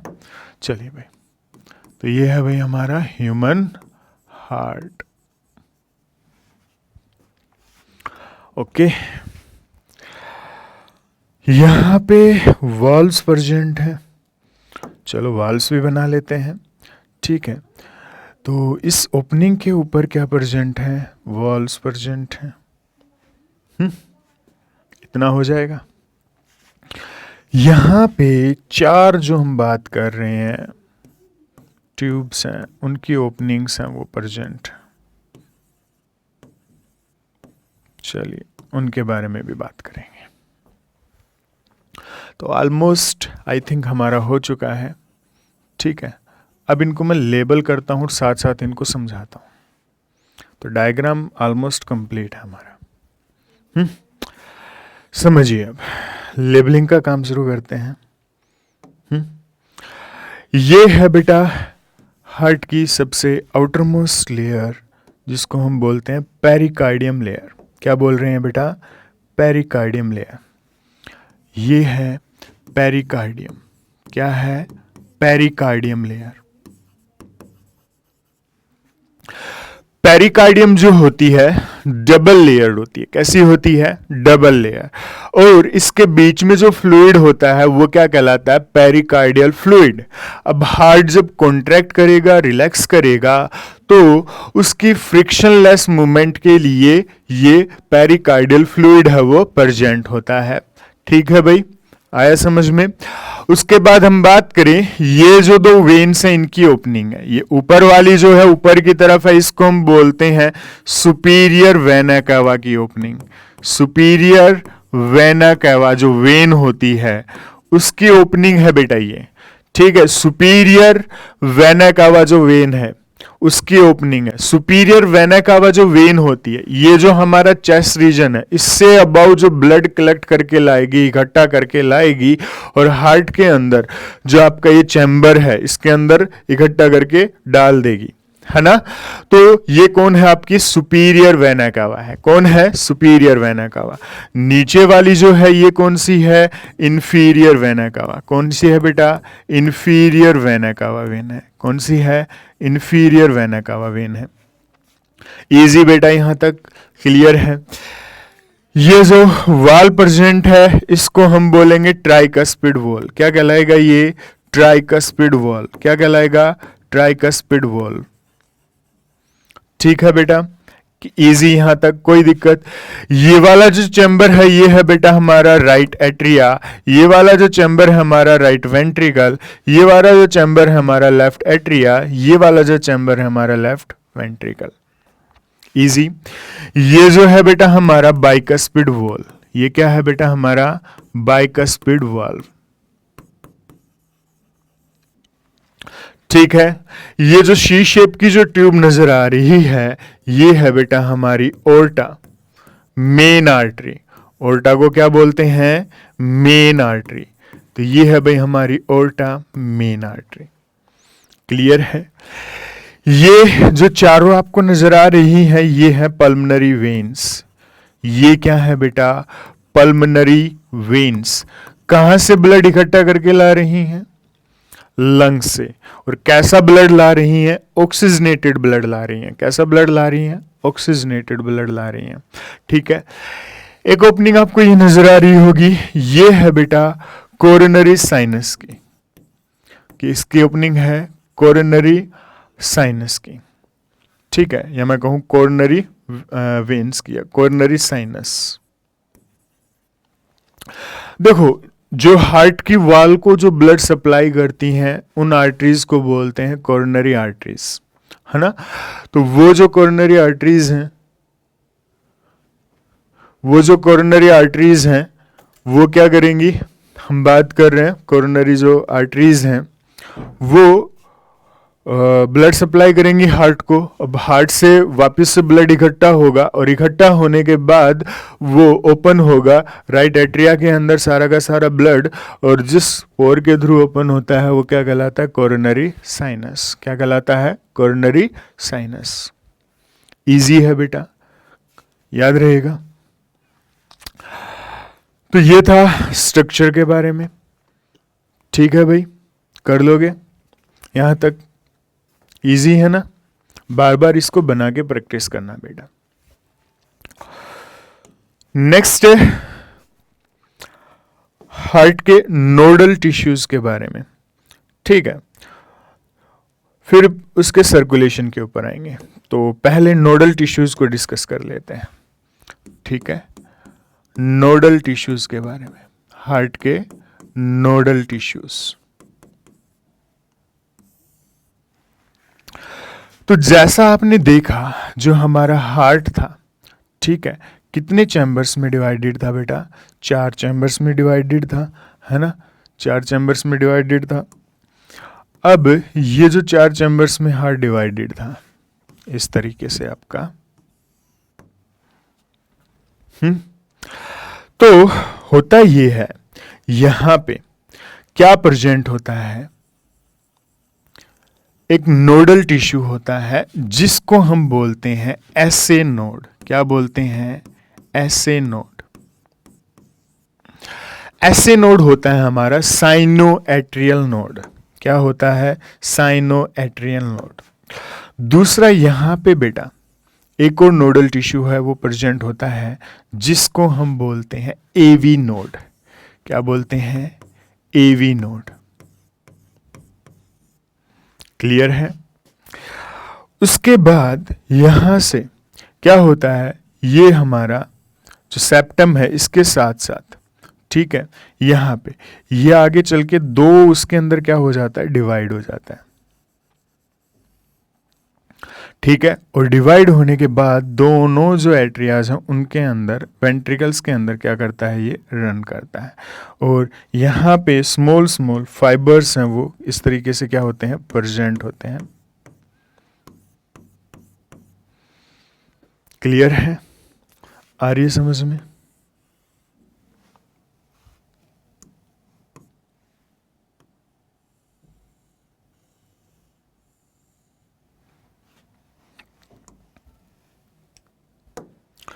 तो इम्पल्स हैं वो सबसे पहले यहाँ से यहाँ ट्रांसफ़र होंगे, फिर यहाँ आएंगे, फिर यहाँ, फिर यहाँ, फिर यहाँ। क्लियर है? और फिर यहाँ ट्रैवल कर जाएंगे पूरे वेंट्रिकल्स के अंदर। तो ये नोडल टिश्यूज़ के लिए डायग्राम हमारा। चलिए, अब मैं इनकी लेबलिंग करते हुए साथ साथ इनके फंक्शंस की बात करते हैं। ऐसे नोड जो होता है वो होता है बेटा हमारा साइनो एट्रियल नोड। क्या होता है? Cyano atrial node. ठीक है, इसे हम बोलते हैं पेस मेकर ऑफ हार्ट। क्या कहते हैं? Pacemaker of heart. Heart का पेस मेकर कहते हैं, क्योंकि ये हार्ट के कॉन्ट्रैक्शन के लिए क्या जनरेट करता है? इंपल्स को जनरेट करता है। ठीक है, it generates impulse for contraction of heart। तो हार्ट की कॉन्ट्रैक्शन के लिए ये इम्पल्स को जनरेट करता है। ठीक है बेटा, आया समझ में। एवी जो नोड होता है, ठीक है, ये एट्रियोवेंट्रिकुलर हम बात करें नोड इसको हमने कहा है, ठीक है। और जो एसए नोड है, ठीक है, हम कहें कहाँ प्रेजेंट है, राइट एट्रिया के अंदर अपर एंड की तरफ प्रेजेंट है। और जो आपका एवी नोड है जो नीचे की तरफ है वो प्रेजेंट होता है। ठीक है, एट्रियोवेंट्रिकुलर नोड हम बोलते हैं इसको, हम बोलते हैं पेस सेटर ऑफ हार्ट। क्या कहते हैं? Pacesetter of heart. Heart का पेस सेटर कहते हैं। ठीक है बेटा, आया समझ में। ये हमारी जो हम बात कर रहे हैं आपको नजर आ रही है, ठीक है। ये है हमारी एवी बंडल। क्या बोलते हैं इसे हम? AV bundle. ठीक है, ये जो फाइबर्स नजर आ रहे हैं इन्हें हम बोलते हैं परकिंजेस फाइबर। परकिंजेस साइंटिस्ट ने डिस्कवर किया था, उसी के नाम पे ऊपर इनके फाइबर्स का नाम है। क्लियर है? ये left branch of AV bundle और ये right branch of AV bundle. Clear है? तो मैं कह सकता हूं एवी बंडल, ठीक है, प्लस में परकिंजे फाइबर। परकिंजे फाइबर पूरे वेंट्रिकल्स में स्प्रेडेड होते हैं। कलेक्टिवली इनको हम क्या कह देते हैं? इन्हें हम कह देते हैं बंडल ऑफ हिज। क्या बोलते हैं इन्हें हम? Bundle of his. ये क्या कहलाते हैं? बंडल ऑफ हिज कहलाते हैं। समझ में आया यहां तक? ठीक है। और तो इसमें सिर्फ इतना याद रखना है, एसए नोड इंपल्स को जनरेट करता है, वो ट्रैवल करके कहाँ जाते हैं? एवी नोड के पास।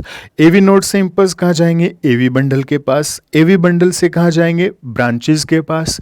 लेफ्ट जो ब्रांच है एवी बंडल की और फिर राइट ब्रांच है उसके पास। ठीक है, और जो ये ब्रांचेस हैं ये क्या करेंगी? हम बात करें ये जो फाइबर्स हैं, परकिंजे फाइबर्स हैं, है ना, ये पूरे वेंट्रिकल्स में स्प्रेडेड रहते हैं और पूरा जो इंपल्स है कहाँ स्प्रेड हो जाएगा? वेंट्रिकल्स के अंदर, है ना। तो वेंट्रिकल्स फिर क्या करेंगे? कॉन्ट्रैक्ट करेंगे। इजी बेटा, आया समझ में। तो ये हम कहें किस रेट से एक्शन पोटेंशियल जनरेट करता है कॉन्ट्रैक्शन के लिए? वही 70 to 75 टाइम्स पर मिनट, है ना। इस रेट से क्या करता है? एक्शन पोटेंशियल वो ऐसे नोड है वो जनरेट करता है। समझ में आया यहां तक? ऑब्वियसली बात है ना। चलिए अब मैं आपको कराता हूं सर्कुलेशन, डबल सर्कुलेशन, ठीक है, ह्यूमन हार्ट के अंदर। तो नेक्स्ट हम बात करेंगे डबल सर्कुलेशन के बारे में। अब देखो जो सर्कुलेशन होता है वो दो टाइप का आप पढ़ते हो, एक होता है सिंगल सर्कुलेशन और एक होता है डबल सर्कुलेशन। सिंगल सर्कुलेशन क्या होता है? जब हार्ट के अंदर सिंगल टाइम ब्लड एंटर करे और सिंगल टाइम ही एग्जिट करे तो वो क्या कहलाता है? Single circulation. डबल सर्कुलेशन के अंदर होगा ये कि हार्ट के अंदर ब्लड 2 टाइम्स एंटर करेगा और 2 टाइम्स ही क्या करेगा? एग्जिट करेगा। तो ह्यूमन बींग्स के अंदर कौन सा सर्कुलेटरी सिस्टम है? डबल सर्कुलेटरी सिस्टम है। डबल सर्कुलेशन है वो प्रेजेंट होता है। अब देखिए भाई ये होता कैसे है, क्या काम करता है, उनको हम समझते हैं। तो ये है भाई ह्यूमन का हार्ट। क्या है बेटा? ये हमारा हार्ट है जो 4 चैम्बर्स के अंदर डिवाइडेड है। ठीक है, ये क्या है बेटा? हमारा हार्ट है जो 4 चैम्बर्स के अंदर डिवाइडेड है।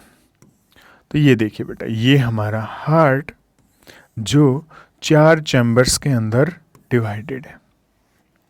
ठीक है भाई। उसके बाद ये हो गए बेटा हमारे लंग्स और ये हो गए बेटा हमारे बॉडी सिस्टम। ठीक है, चलिए अब समझते हैं। देखिए भाई यहां से क्या हुआ हम बात कर रहे हैं, ठीक है, ऑक्सीजनेटेड ब्लड है वो कैरी किया ब्लड वेसल्स ने और इकट्ठा करके कहाँ आया, यहाँ पे। ठीक है, फिर ऑक्सीजनेटेड ब्लड यहाँ से यहाँ ट्रांसफ़र हुआ, यहाँ से फिर बॉडी सिस्टम्स के पास आया। क्लियर है। फिर डीऑक्सीजनेटेड ब्लड जो है बेटा, ठीक है, क्या बोलूँ मैं, जो हमारा डीऑक्सीजनेटेड ब्लड है यहाँ से, ठीक है, कलेक्ट हुआ कहाँ पे, बॉडी सिस्टम्स के पास। फिर ऑक्सीजनेशन के लिए कहाँ गया, यहाँ पे, और यहाँ से फिर फाइनली कहाँ गया, यहाँ पे, है ना। बिल्कुल ईजी है ना बनाना। चलो अब इनको लेबल करते हुए साथ साथ समझते हैं। देखिए बेटा, जिस हाथ से आप लिख रहे हो वो मेरा राइट हैंड है। तो जब भी डायग्राम बनाओ बायोलॉजी के अंदर, तो जिससे आप लिख रहे हो, जैसे ये वाला क्या हो जाएगा, लेफ्ट, तो ये हो गया लेफ्ट एट्रिया। क्या हो जाएगा ये, लेफ्ट एट्रिया। ओके, तो ये है आपका लेफ्ट एट्रिया। ये है राइट एट्रिया, तो ये लेफ्ट वेंट्रिकल हो गया और ये राइट वेंट्रिकल। इजी है यहां तक। ये हो गए भाई लंग्स, और ये हो गए बॉडी टिश्यूज या बॉडी सिस्टम्स। आया समझ में। यहां से ब्लड कैसा है, ऑक्सीजनेटेड ब्लड है। कैसा ब्लड है, ऑक्सीजनेटेड ब्लड है। ये ब्लड कैसा है, ऑक्सीजनेटेड ब्लड है। ये जो हमारी वेन है, देखो ऑर्गन से ब्लड इकट्ठा करके ला रही है हार्ट के पास, तो ये क्या कहलाएगी, वेन कहलाएगी। तो इसको हम क्या बोलेंगे, पल्मनरी वेन। क्या कहलाएगी ये बेटा, पल्मनरी वेन। क्या कहलाएगी, पल्मनरी वेन कहलाएगी ये। ठीक है।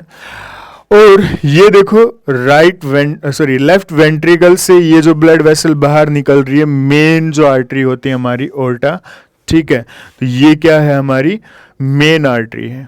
क्या है ये, हमारी मेन आर्टरी है। ठीक है, मेन आर्टरी ओर्टा है। ठीक है, उसके बाद देखिए यहां से क्या हुआ भाई, ऑक्सीजन का यूटिलाइजेशन हुआ, टिश्यूज के अंदर जो सेल्स है रेस्पिरेशन हुआ, कार्बन डाइऑक्साइड गैस है वो प्रोड्यूस हुई। तो ये जो कार्बन डाइऑक्साइड गैस प्रोड्यूस हुई, तो ब्लड कैसा हो गया, डीऑक्सीजनेटेड। कैसा ब्लड हो गया, डीऑक्सीजनेटेड ब्लड हो गया। तो ये जो डीऑक्सीजनेटेड ब्लड है, ठीक है, ये ऑक्सीजनेशन के लिए इसको कहाँ भेजना है, लंग्स के पास भेजना है। तो जो लंग्स के पास जब जाएगा तो क्या होगा, ये ऑक्सीजनेशन के लिए तो पहले हार्ट के पास जाएगा, तो हार्ट के पास ये इकट्ठा हो गया। तो हार्ट के पास इकट्ठा हो गया, इसका क्या होगा बेटा, हमारा राइट एट्रिया के अंदर इकट्ठा हो गया सारा का सारा डीऑक्सीजनेटेड ब्लड वेन्स की हेल्प से। फिर क्या हुआ, वेन्स ने क्या किया बेटा, हम बात कर रहे हैं, इकट्ठा कर दिया राइट एट्रिया के अंदर। राइट एट्रिया कॉन्ट्रैक्ट किया, ब्लड सारा का सारा कहाँ गया, राइट वेंट्रिकल के अंदर। राइट वेंट्रिकल से ब्लड कहाँ गया, लंग्स के पास। समझ में आया यहां तक। ये था डबल सर्कुलेशन। अब जो ये डबल सर्कुलेशन होता है ना बेटा, इसके अंदर दो सिस्टम्स इन्वॉल्व होते हैं।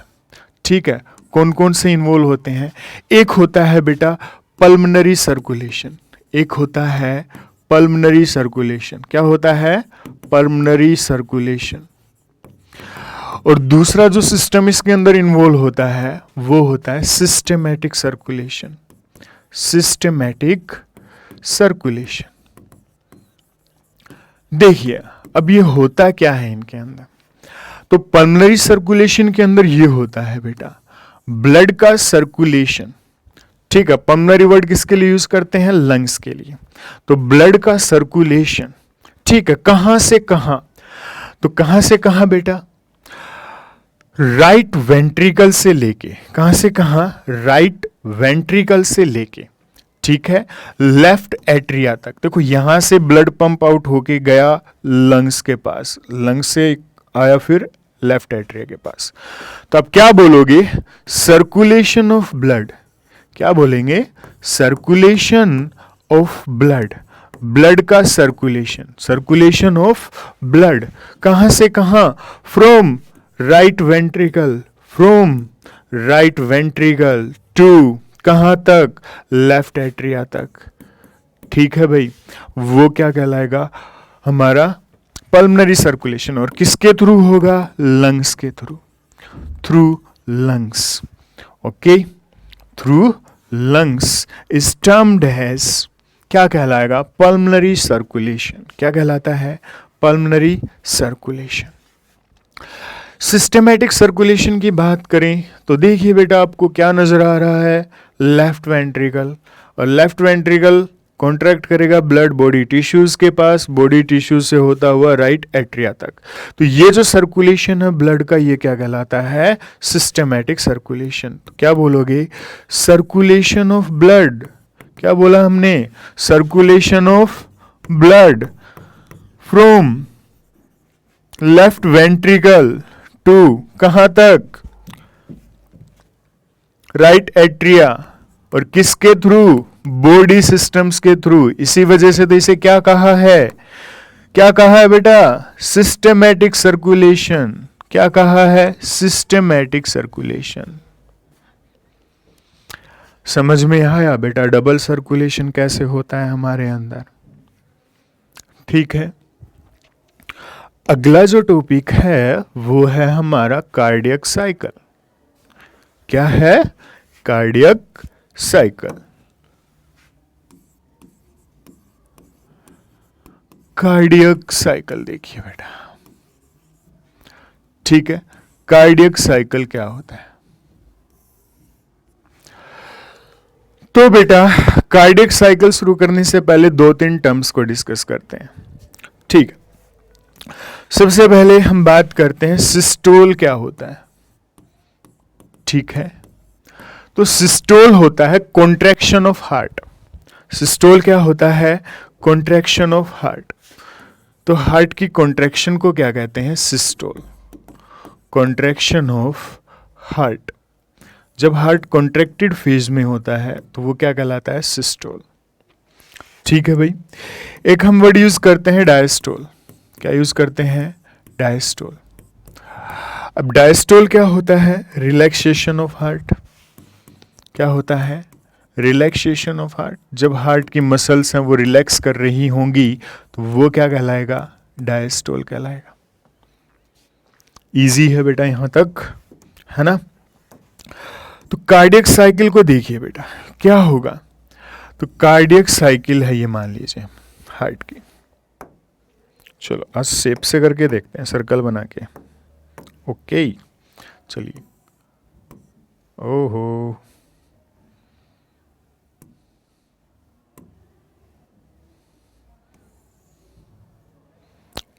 चलिए, परफेक्ट। हाँ भाई, तो होगा ये कि यहां से इसको अगर हम हाफ कर देते हैं, ठीक है, कार्डियक साइकिल का जो टाइम होता है वो होता है 0.8 सेकेंड। कितना होता है? 0.8 सेकेंड में कंप्लीट होती है। कितने टाइम पीरियड में बेटा? 0.8 सेकेंड में कार्डियक साइकिल है वो कंप्लीट होती है ना? तो ये जो हाफ होगा ये कितना हो जाएगा? 0.4। क्लियर है? अब यहां पे भी हम बात करें यहां से लेके यहां तक, ठीक है, 0.1, और ये 0.00 से 0.8 तक हो जाएगा हमारा 1 2 3 4 5 6 7 8। ईजी यहां तक, इतना तो आप कर ही सकते हो, है ना? तो देखिए होता ये है कि सबसे पहले क्या होता है, ठीक है, एट्रिया जो होते हैं वो कॉन्ट्रैक्ट करते हैं। ठीक है, एट्रिया जो होते हैं वो क्या करते हैं? कॉन्ट्रैक्ट करते हैं। कितने टाइम के लिए? 0.1 सेकेंड के लिए। तो यहां पे एट्रियल कॉन्ट्रैक्शन होगी तो मैं क्या कहूंगा? यहां पे क्या हो रहा है? एट्रियल सिस्टोल हो रहा है। क्या हो रहा है यहां पे? एट्रियल सिस्टोल हो रहा है। तो यहां पे एट्रिया कॉन्ट्रैक्ट कर रहे हैं तो ये क्या है? Atrial systole. ठीक है, एट्रियल सिस्टोल कितनी देर के लिए हुआ? 0.1 सेकेंड के लिए। इसके बाद यहां से लेके यहां तक पूरा 0.7 सेकेंड तक एट्रिया क्या करेंगे? रिलैक्स करेंगे। ठीक है, एट्रिया क्या करेंगे? रिलैक्स करेंगे। तो एट्रियल सिस्टोल जो होता है, ठीक है, वो 0.1 सेकेंड के लिए हो रहा है। ठीक है, और फिर उसके बाद एट्रिया रिलैक्स कर रहे होते हैं तो ये एट्रियल डायस्टोल होता है। ये कितना होता है? 0.7 सेकेंड के लिए। है ना, अगली पूरी 7 सेकंड तक वो रिलैक्स करेगा। क्लियर है बेटा, यहां तक आ रही बात समझ में? जब एट्रिया कॉन्ट्रैक्ट कर जाएंगे फिर उसके बाद किसका नंबर आता है? वेंट्रिकल्स का। तो वेंट्रिकल्स कॉन्ट्रैक्ट करेंगे, है ना। तो अगली जो हम बात करें 0.1, 0.2, 0.3, अगली 0.3 सेकेंड्स के लिए यहां तक, ठीक है, कौन कॉन्ट्रैक्ट करेगा? वेंट्रिकल्स। तो ये क्या हो गया? Ventricle systole.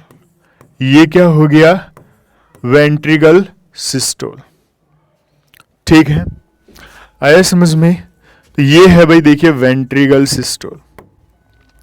तो वेंट्रिकल सिस्टोल की बात करें तो वेंट्रिकल सिस्टोल कितनी देर के लिए हुआ है? 0.3 सेकेंड के लिए।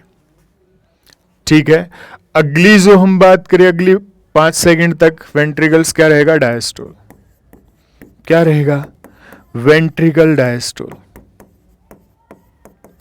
ठीक है, अगली 0.5 सेकेंड तक वो रिलैक्स कर रहे होंगे। क्लियर है बेटा? अब एक टर्म हम यूज करते हैं, ज्वाइंट डायस्टोल। क्या यूज करते हैं? Joint diastole. जिस वक्त एट्रिया और वेंट्रिकल दोनों रिलैक्स कर रहे हो तो ये 0.4 सेकेंड के लिए होता है। ठीक है, और इसे हम क्या कहते हैं? Joint diastole. क्या कहते हैं? Joint diastole. Joint diastole. ठीक है, तो ज्वाइंट डायस्टोल होगा कितने? 0.4 सेकेंड के लिए। 0.4 सेकेंड के लिए क्या होगा? ज्वाइंट डायस्टोल होगा। ठीक है भाई, आया समझ में यहां तक कार्डियक साइकिल के अंदर?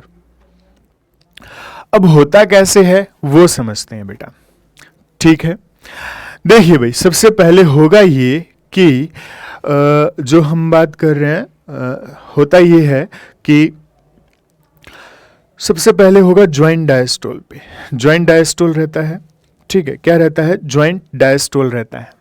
एट्रिया और वेंट्रिकल दोनों रिलैक्स कर रहे होते हैं। एट्रिया और वेंट्रिकल दोनों क्या कर रहे होते हैं? रिलैक्स कर रहे होते हैं। जैसे ये बात हम बात कर रहे हैं यहाँ पे, ठीक है, हम मना लेते हैं समझने के लिए। ये है लेफ्ट एट्रिया, ये है राइट एट्रिया, ये है लेफ्ट वेंट्रिकल और ये है राइट वेंट्रिकल। ठीक है बेटा, सबसे पहले क्या बोला? ज्वाइंट डायस्टोल चल रहा है, यानी एट्रियाज और वेंट्रिकल दोनों क्या कर रहे हैं? रिलैक्स कर रहे हैं। उस वक्त क्या होगा? एट्रियाज के अंदर क्या होगा? ब्लड है वो फिल होता रहेगा। ठीक है, एट्रियाज है उसके अंदर क्या होगा? ब्लड फिल होगा। लेफ्ट एट्रिया के अंदर ब्लड फिल होगा, कहां से? लंग से आएगा। राइट एट्रिया के अंदर ब्लड फिल होगा, कहां से आएगा? बॉडी सिस्टम से आएगा। क्लियर है? अब यहां पे इनकी ओपनिंग्स के ऊपर यहां पे क्या प्रेजेंट है? वॉल्स प्रेजेंट है। क्या प्रेजेंट है? वॉल्स। यहां पे प्रेजेंट है बाइकस्पिड वॉल और यहां पे प्रेजेंट है ट्राइकस्पिड वॉल। ठीक है, ये जो है बाइकस्पिड वॉल, ठीक है, क्या है? Bicuspid valve. और ये जो है ये कौन सा है? Tricuspid wall. कैसे याद रखोगे? एलबीएल और आरटीआर से। क्लियर है बेटा? अब देखो, जब इनके अंदर ब्लड फिल होता रहेगा तो इस सेप्टम के ऊपर प्रेशर बढ़ेगा और ये जो अपर्चर हैं ये क्या हो जाएंगे? ओपन हो जाएंगे। ये अपर्चर क्या हो जाएंगे? ओपन हो जाएंगे। ओपन होने की वजह से क्या होगा बेटा? ब्लड है एंटर करना स्टार्ट कर देगा। कैसे? वेंट्रिकल के अंदर। अब ये कब करेगा? जब ये कॉन्ट्रैक्ट करेगा। जब ये क्या करेगा? कॉन्ट्रैक्ट करेगा। तो ये जब कॉन्ट्रैक्ट करेगा तो ब्लड यहां से यहां तक एंटर कर जाएगा, यानी एट्रिया से वेंट्रिकल में आ जाएगा। तो एट्रियल जो कॉन्ट्रैक्शन हुआ, सिस्टोल जो हुआ, वो कितनी ड्यूरेशन के लिए हुआ? वो 0.1 सेकेंड के लिए हुआ, है ना बेटा?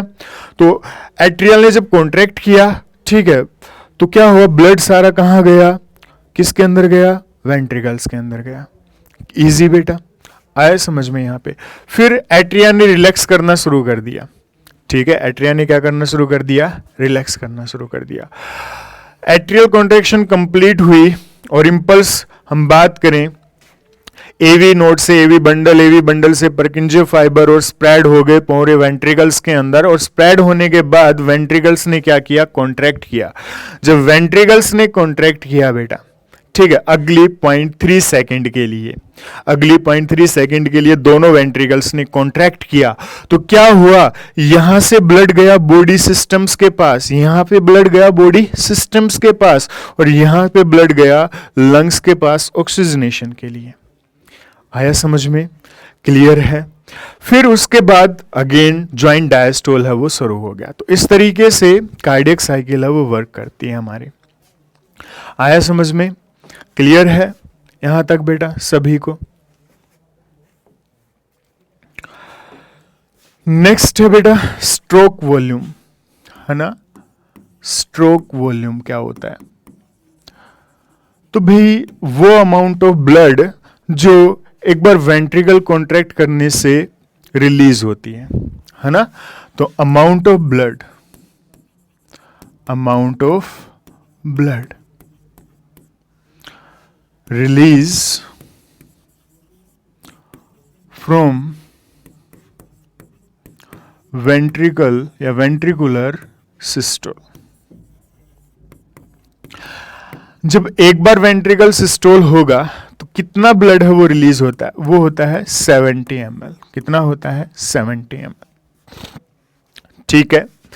हार्ट बीट की बात करें बेटा तो ह्यूमन हार्ट है, ठीक है, जैसे हमने कहा था जो हमारा एसए नोड है वो 70 से 75 टाइम्स, है ना, वो क्या करता है, एक्शन पोटेंशियल है वो जनरेट करता है पर मिनट के अंदर। तो मैं कहूँ हमारी हार्ट होती है, हार्ट बीट होती है 72 टाइम्स पर मिनट, है ना बेटा, यही होता है। नेक्स्ट हम बात करें कार्डियक आउटपुट की। किसकी बात करें? कार्डियक आउटपुट की। तो ये जो कार्डियक आउटपुट होता है ये क्या होता है? तो कार्डियक आउटपुट क्या होता है बेटा? तो कार्डियक आउटपुट होता है जो ब्लड 1 मिनट के अंदर हार्ट से बाहर निकलेगा। ठीक है। तो देखिए बेटा हम बात करें एक बार वेंट्रिकुलर कॉन्ट्रैक्शन की वजह से कितना निकलता है। ठीक है, तो ये तो हो गया बेटा मेरा स्ट्रोक वॉल्यूम। क्या हो गया? Stroke volume. ठीक है, स्ट्रोक वॉल्यूम हो गया। अब स्ट्रोक वॉल्यूम को अगर हम मल्टीप्लाई कर दें किससे? हार्ट बीट से, हार्ट बीट से। ठीक है, तो मेरा क्या आ जाएगा? कार्डियक आउटपुट आ जाएगा। क्या आ जाएगा? Cardiac output. तो देखिए बेटा मेरे पास स्ट्रोक वॉल्यूम कितना है? 70 ml और ये 72 टाइम्स। ठीक है, तो ये अप्रोक्सीमेटली हम मानते कितना हो जाता है? 5000 ml, यानी 5 लीटर के आसपास, यानी अप्रोक्सीमेटली सारा का सारा जो ब्लड है हमारा वो क्या हो जाता है? एक बार हार्ट से पास कर जाता है। क्लियर है बेटा कार्डियक आउटपुट तक, यहां तक, है ना। चलिए आगे हम डिस्कस करते हैं हार्ट साउंड्स के बारे में। किसके बारे में बेटा? हार्ट साउंड के बारे में। सुनिए भाई हार्ट की साउंड्स के बारे में, दिल की धड़कन सुनो, है ना। तो हार्ट 2 तरह की साउंड्स को प्रोड्यूस करता है ना, लब और डब। क्लियर है? लब first heart sound, first heart sound, है ना, इसको हम बोलते हैं सेकंड हार्ट साउंड।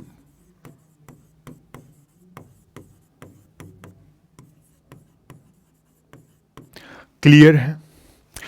अब हार्ट का रफली सा डायग्राम बनाता हूं, आपने पढ़ा भी होगा, अभी अभी कई बार हम कर चुके हैं उसको। ठीक है,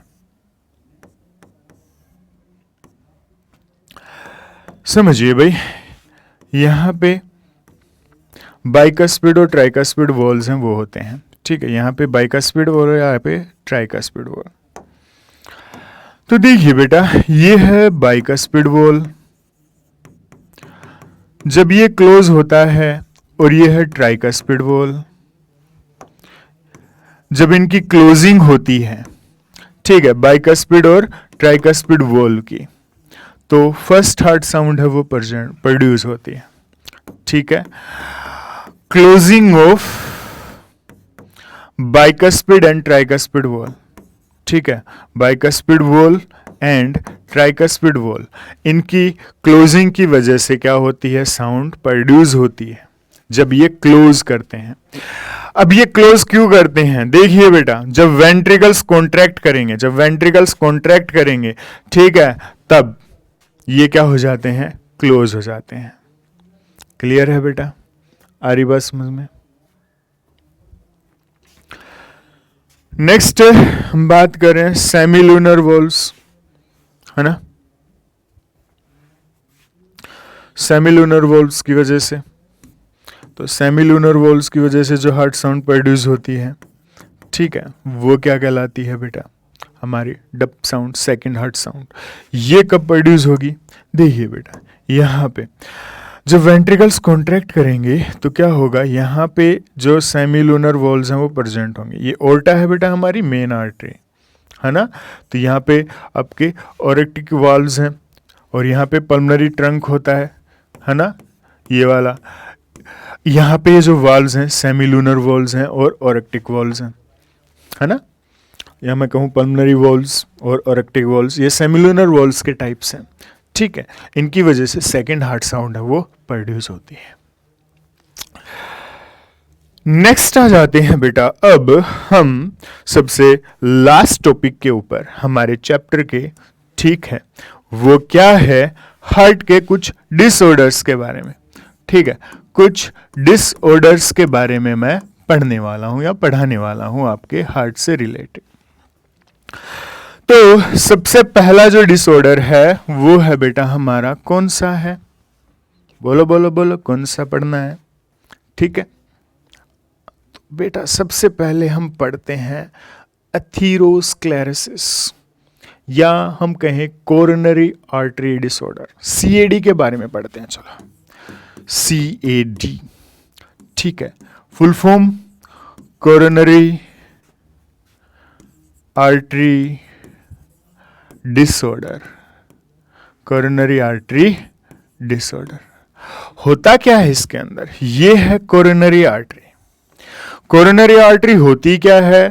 वो ब्लड वेसल जो हार्ट को ब्लड सप्लाई करे उन्हें क्या कहेंगे? Coronary artery.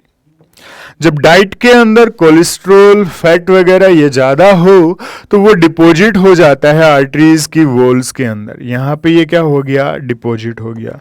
ये यहाँ पे क्या हो गया? डिपॉजिट हो गया आर्टरीज वॉल्स के अंदर, जिसकी वजह से आर्टरीज का जो ल्यूमन है वो क्या हो गया? नैरो हो गया। देखो, ब्लड यहां से यहां फ्लो कर रहा है, ब्लड यहां से यहां फ्लो कर रहा है ना बेटा? कर रहा है। तो ल्यूमन नैरो होने की वजह से, ठीक है, तो ये जो है प्लेग बना है। क्या बना है? प्लेग, ठीक है। किसकी वजह से बना है? फैट की वजह से, कोलेस्ट्रोल की वजह से, ठीक है। इन सब की वजह से, कैल्शियम की वजह से, इन सब की वजह से यहाँ पे ये प्लेग डिपॉजिट हो गया, और कोरोनरी आर्टरी का ये जो ल्यूमन है वो नैरो हो जाता है, तो ब्लड सप्लाई है हार्ट के पास कम हो जाती है। क्लियर है? इस कंडीशन को क्या कहते हैं? एथेरोस्क्लेरोसिस। क्या कहते हैं? Atherosclerosis, atherosclerosis. Hardening the wall of artery, artery की जो वॉल है वो हार्ड हो जाती है। ये जैसे आर्टरी है हमारी, इसकी जो ये वॉल है, ये इस प्लेग डिपोजिशन की वजह से ये क्या हो गई है? हार्ड हो गई है, और इसका ल्यूमन नैरो हो गया है। समझ में आया बेटा यहां तक? आई होप सभी को, है ना, कोरोनरी आर्टरी डिसऑर्डर। नेक्स्ट है डिसऑर्डर, वो है भाई आपका एंजाइमा पैक्टोरिस। ठीक है, तो ये क्या होता है बेटा? ठीक है, इसके अंदर ये होता है, चेस्ट के अंदर बहुत ज़्यादा पेन होता है जब हार्ट की मसल्स हैं, है ना, उनको सफिशिएंट अमाउंट के अंदर ऑक्सीजन नहीं मिलती है। ठीक है, तो ये क्या है? चेस्ट पेन है। ठीक है, कब हुआ है? जब इनसफिशिएंट, इनएडिक्वेट, मैं बोलूं इनएडिक्वेट amount of oxygen is available to heart muscles. Clear है बेटा? नेक्स्ट है बेटा आपका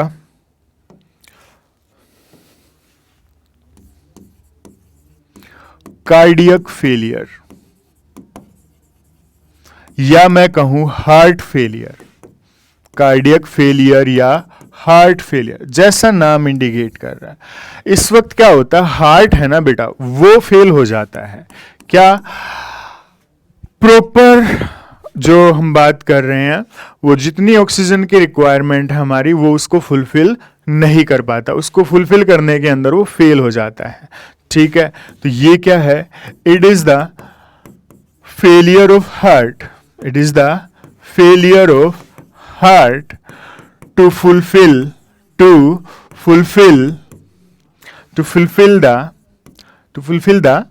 किसका fulfill? Oxygen requirement of body. ठीक है, हमारी बॉडी की ऑक्सीजन रिक्वायरमेंट को फुलफिल करने के अंदर वो फेल हो जाता है, तो हमने क्या कहा, हार्ट फेलियर, हार्ट फेल हो गया भाई। ठीक है, नेक्स्ट है कार्डियक अरेस्ट। नेक्स्ट है कार्डियक अरेस्ट। ठीक है, कार्डियक अरेस्ट के अंदर क्या होता है, सडनली हार्ट है ना, हार्ट की मसल्स ना काम करना बंद कर देती हैं। ठीक है, suddenly heart muscles stops beating या वर्किंग। ठीक है, उस कंडीशन को क्या कहेंगे, कार्डियक अरेस्ट। कार्डियक अरेस्ट हुआ है। ठीक है बेटा, नेक्स्ट है हार्ट अटैक।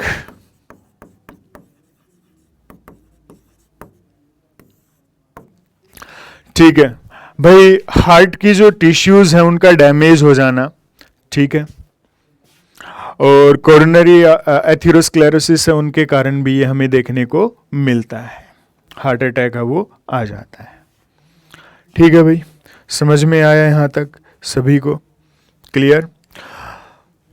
और कोई डाउट है? हाँ, एक डिसऑर्डर और रह गया आपका, हाइपोटेंशन। चलो उसको भी करवा ही देते हैं, रह गया तो।